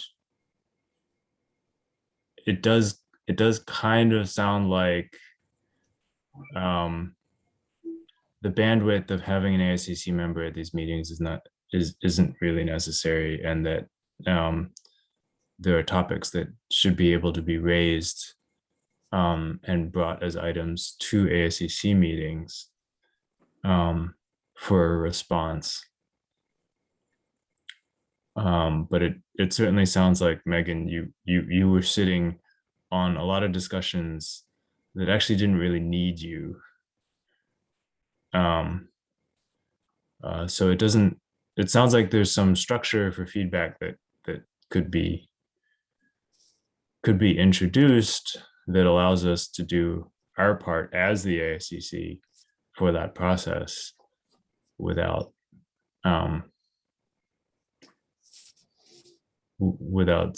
spending our time unnecessarily. Right. Well, it sounds like we'll have Thinking of that. substantive discussion at our next meeting. Okay. Jane, have you had any reviews or other activities since the last meeting? I've had an email about the firehouse from Jan Mountjoy, who was concerned about the landscaping. But I haven't actually, apparently is that coming up again, an extension, Laura?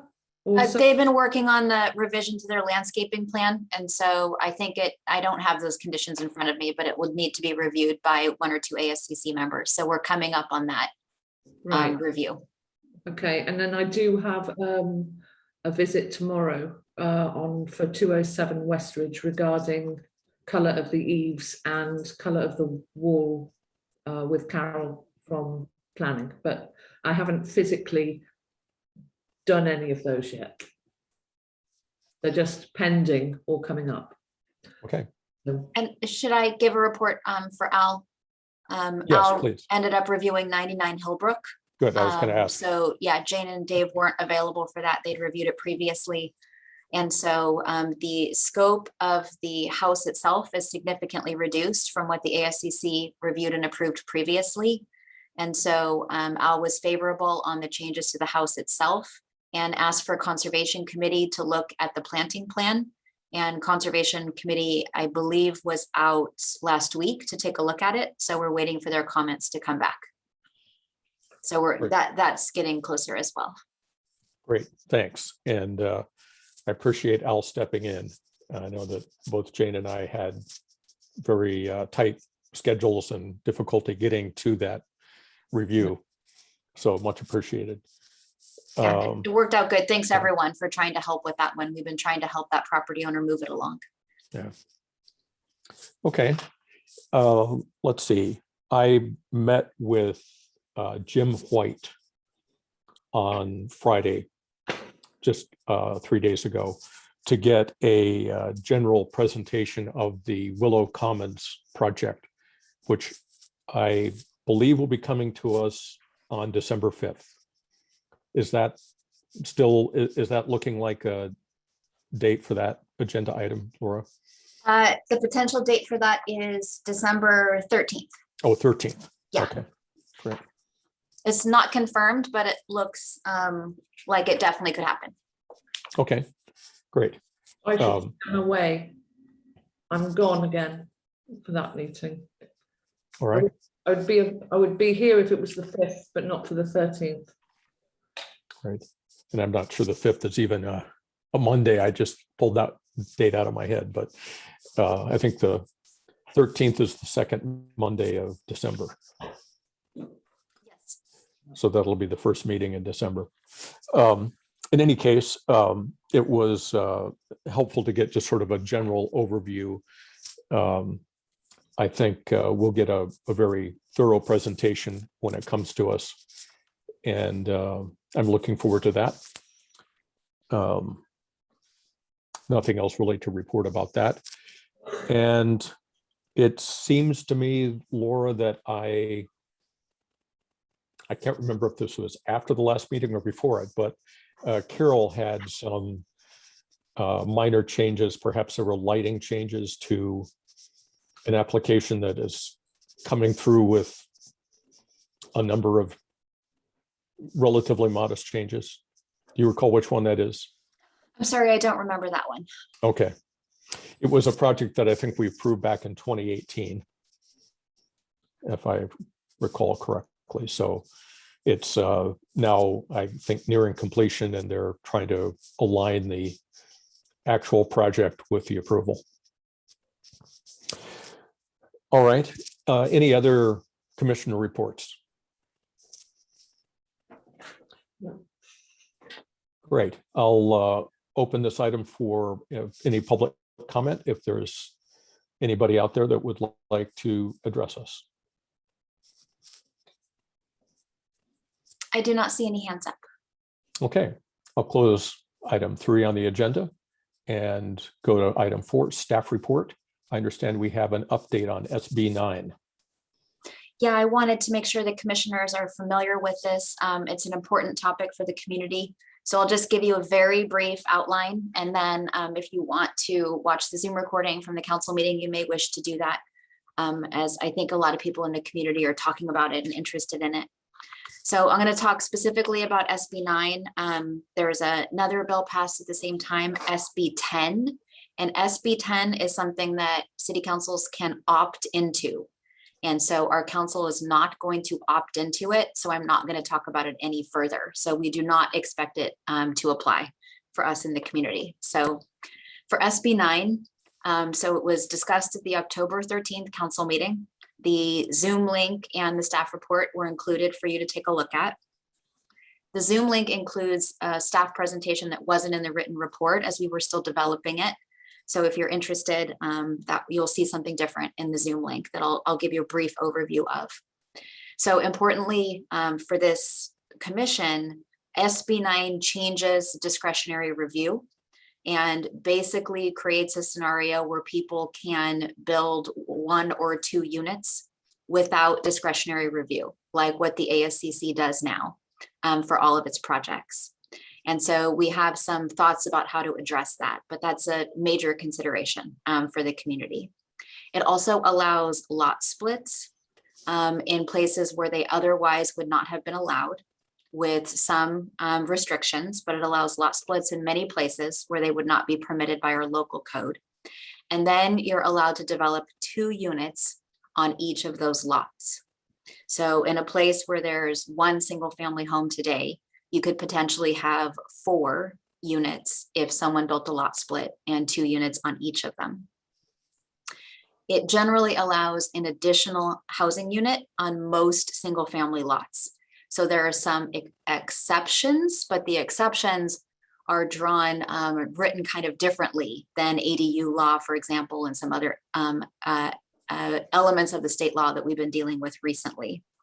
And so the way that I think it's easiest to understand this is that right now on most properties, you can have a main house, an ADU, and a junior ADU, which has to be within the main house. So that's what the existing law has been. This SB 9 changes it to be able to add 1 more unit into that mix. So you'd have a main house, an ADU, the SB 9 unit, and then also the junior ADU, which would have to be within the main house or the SB 9 unit. So going from 3 to 4 potential units on a single family property. As you know, our largest lots in town already allow 2 ADUs with certain conditions. So maybe for the largest lots in town, there's not that big of a change, but for other lots, it is a big change. So what the law allows us to do is to create objective zoning standards. And that terminology we're using more and more, and it's coming up in state law all the time. And it is a move to go away from discretionary review of housing projects like we do in town to ministerial or by right or checklist type reviews, so that what we're allowed to impose are just those objective standards that we already have in place. And so what we can put those objective zoning standards in place, but we can't physically preclude the SB 9 unit of being 800 square feet. And again, like ADUs, the 4-foot setback comes up here, but we can put other objective standards in place to limit the development of these units. So We took this to council and got feedback from them on a course of action to move forward. They were interested in a couple of things: preserving discretionary review to the extent that we can in the community. We talked a little bit about the intent of state law, and we talked about the fact that with our context and with our property values, that we can make a reasonable argument that having discretionary review of large single-family homes doesn't meaningfully impact housing production.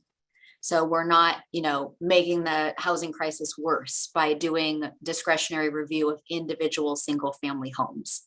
So we're going to do our best to preserve that discretionary review. Make sure that these reviews that you do on a case-by-case basis that are so linked to that particular site, we get to be able to continue to do that. The other thing that council really emphasized was really considering all the safety considerations, fire safety, geologic safety, and taking those things as far as we can to try to make these new units as safe as we possibly can. So what we're talking about doing is creating zoning regulations that would allow on an individual single family lot, you could have 2 units of up to 800 square feet each. And those would be subject only to objective standards to regulate those units. And that would be a ministerial process. So we would only do a plan check. They would not come to ASCC. And that would put us into compliance with the state law on that part. And then we would try to preserve our discretionary review for everything else. So everything beyond that 800 square foot 2 units on the property, we would keep our discretionary review for that. So that's the plan and approach. The legal folks are working really hard on the safety, fire safety and geologic aspects of this. The council has formed a subcommittee of the mayor and the vice mayor, and the town attorney's office and my office. We're working together to create an emergency ordinance that will go to the town council on December 8th so that we can have something in place when the law goes into effect at the beginning of January. So there's many things that we're still working on many of the details, and all of our colleagues in the legal and planning field are all trying to make sure we understand this as much as possible, and can write an ordinance that protects as much of our local control as possible while still being in compliance with the law. So there's a lot more to come. And this will be, evolving over the next month, and then we'll go into implementation of it. But it's really important that we put something onto the books, even if it needs to be revised later, so that we can keep as much local control as we can in January. So that's the overview. I can certainly try to answer questions. They're hard questions to answer on the fly, but I could also take down any questions that you have and get back to you with more information. Thanks, Laura. Jane, do you have a question? Any questions? Yes, I did. Does the lot split, does that override homeowners associations? Yes. Now, I don't want to misspeak because the state law has changed around homeowners associations and what their authority is. And so my understanding is that, yes, it would override the homeowners association's requirements, but that's something I would need to confirm and something we'll, be discussing in future reports. Right. So any homeowners association, if they stipulate that you can only have one family house on one lot, and they can that property owner can now split the lot and do the buildings on both sides, on both lots. That's my understanding. Yes. Okay.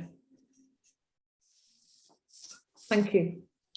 You're welcome. Thanks, Jane. And just as a follow-up to that, I assume that would also include the discretionary reviews that homeowners associations do, for example, WASC, of architectural features.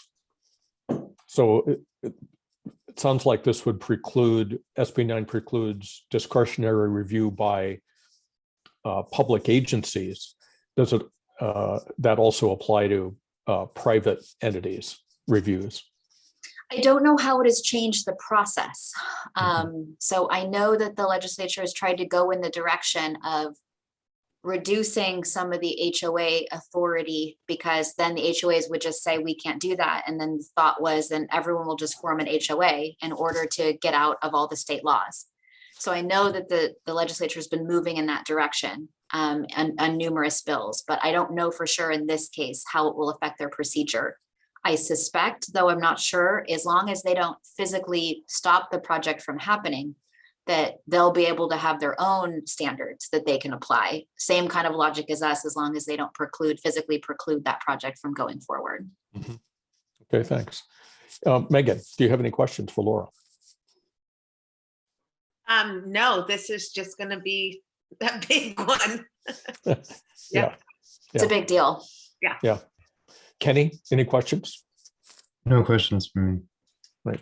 I have a few. One of them is a semantic thing, but it sounds like semantics is an important issue here in this legislation. Why is Portola Valley defined as being urban? I don't know Because- that reason off the top of my head. There's a definition, and some people have suggested recently that that definition may be changing and we may not be urban in the future, but we have not confirmed that yet because of the way that definition is written. I mean, for now, it's because of our location in terms of the contiguous developed area. Sure. But it's a good question that we've asked on numerous bills that have come forward, some that have passed and Yeah. others that haven't. Yeah, I mean, if there's more nuance available in the definitions of what entities, what jurisdictions have to comply with this, then that would be an improvement in my view. So it sounds like setbacks are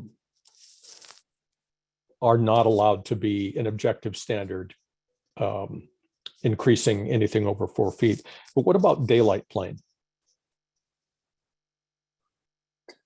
I think the daylight plane could apply.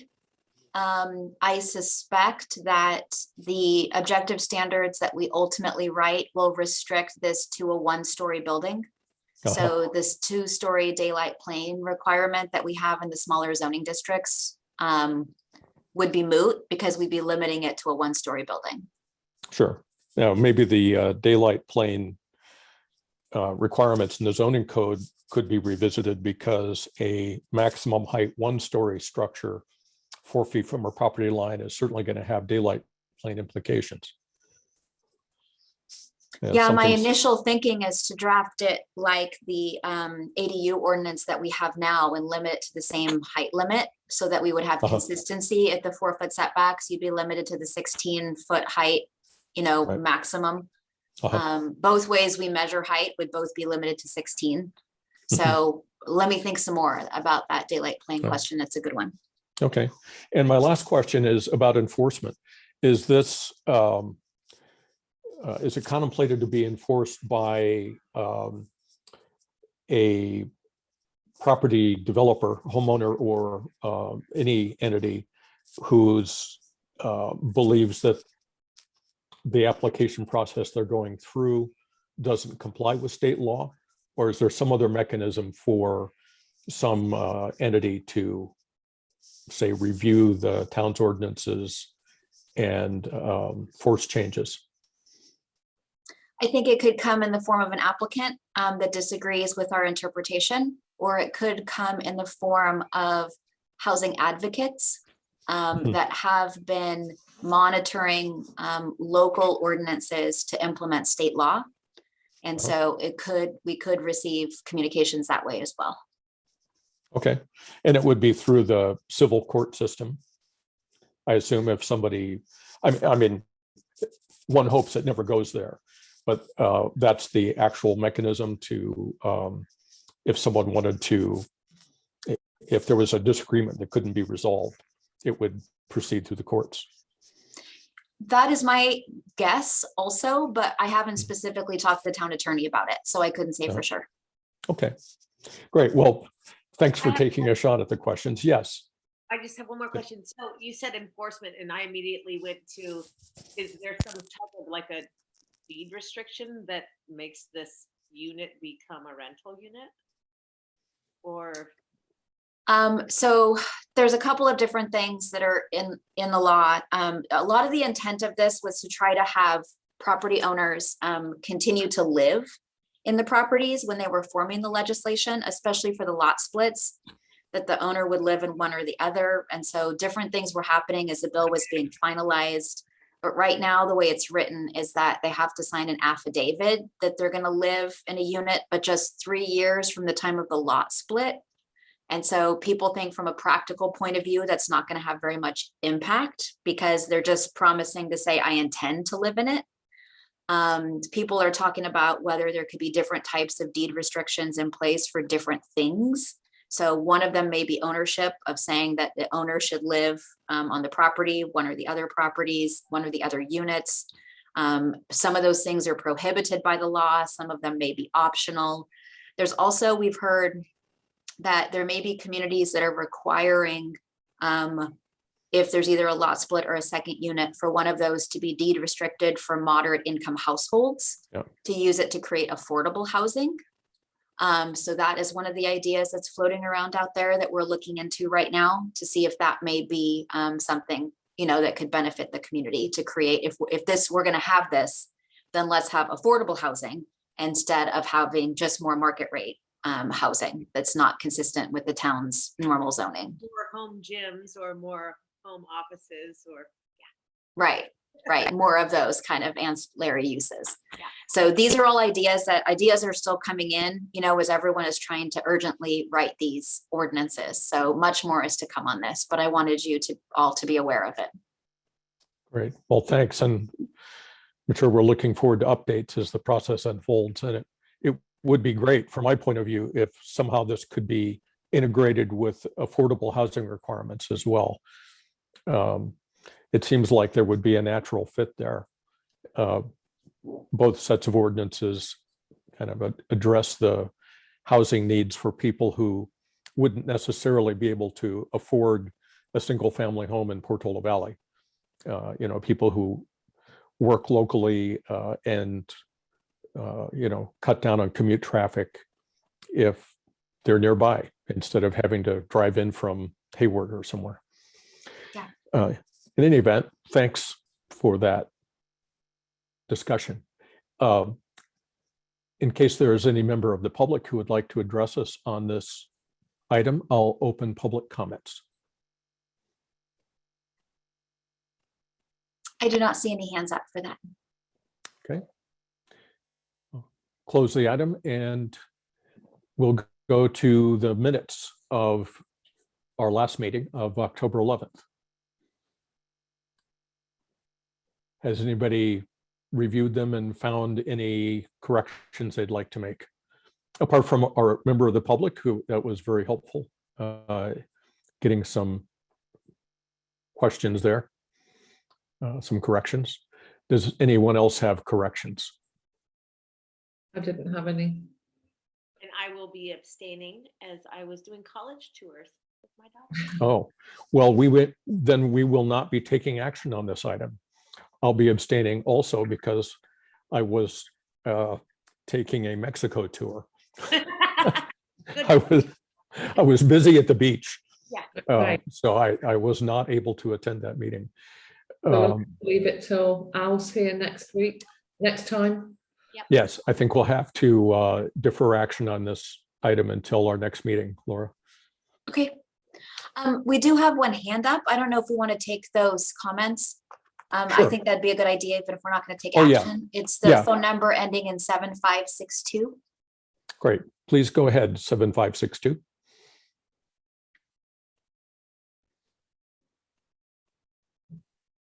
Good afternoon. This is Caroline Vertonghen again.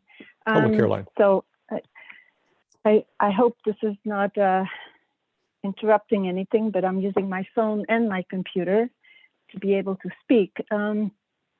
I'm a little, thank you for allowing me to comment. I'm a little surprised by your question, why we defined as being urban.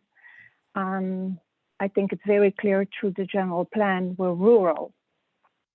And I hope that we can count on your support to emphasize all the values and all the instructions that are helping us remain rural and to keep our rural character. We have found, and that is why it's so frustrating for residents, that staff and some committees seem to have abandoned all the guidelines that are in the general handbook. So hopefully you can support us. Every time we talk about SB 9, we are reminded it's a vague law and that there is room for interpretation. We find it disturbing, and when I say we, a lot of residents, when staff refers to consultation with their teammates in other cities, and that counts for staff and for our council. Portola Valley is not the same as Palo Alto, or not the same as Menlo Park.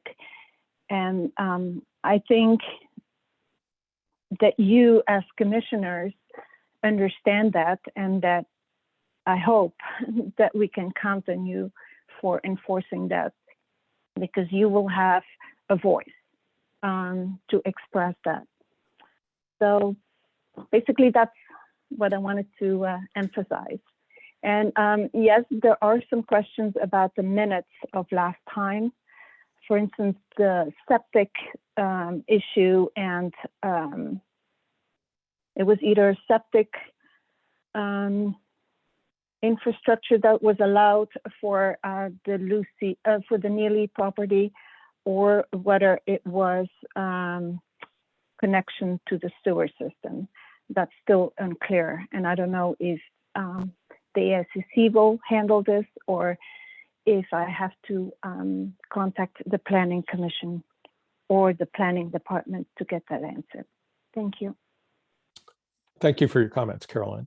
And it sounds like staff is going to provide a link on the winery project portion of the town's website to those, to the video of that meeting, so that people can review it.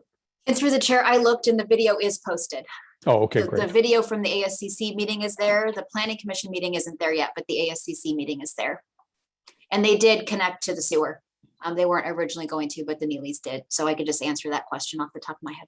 Okay, great. Well, thank you for that. All right, I don't believe we have any more business this evening. So unless there's an objection, I'm going to adjourn. Anybody have any last thing they want to say or address? All good. Okay, well, thank you all. Great job as usual.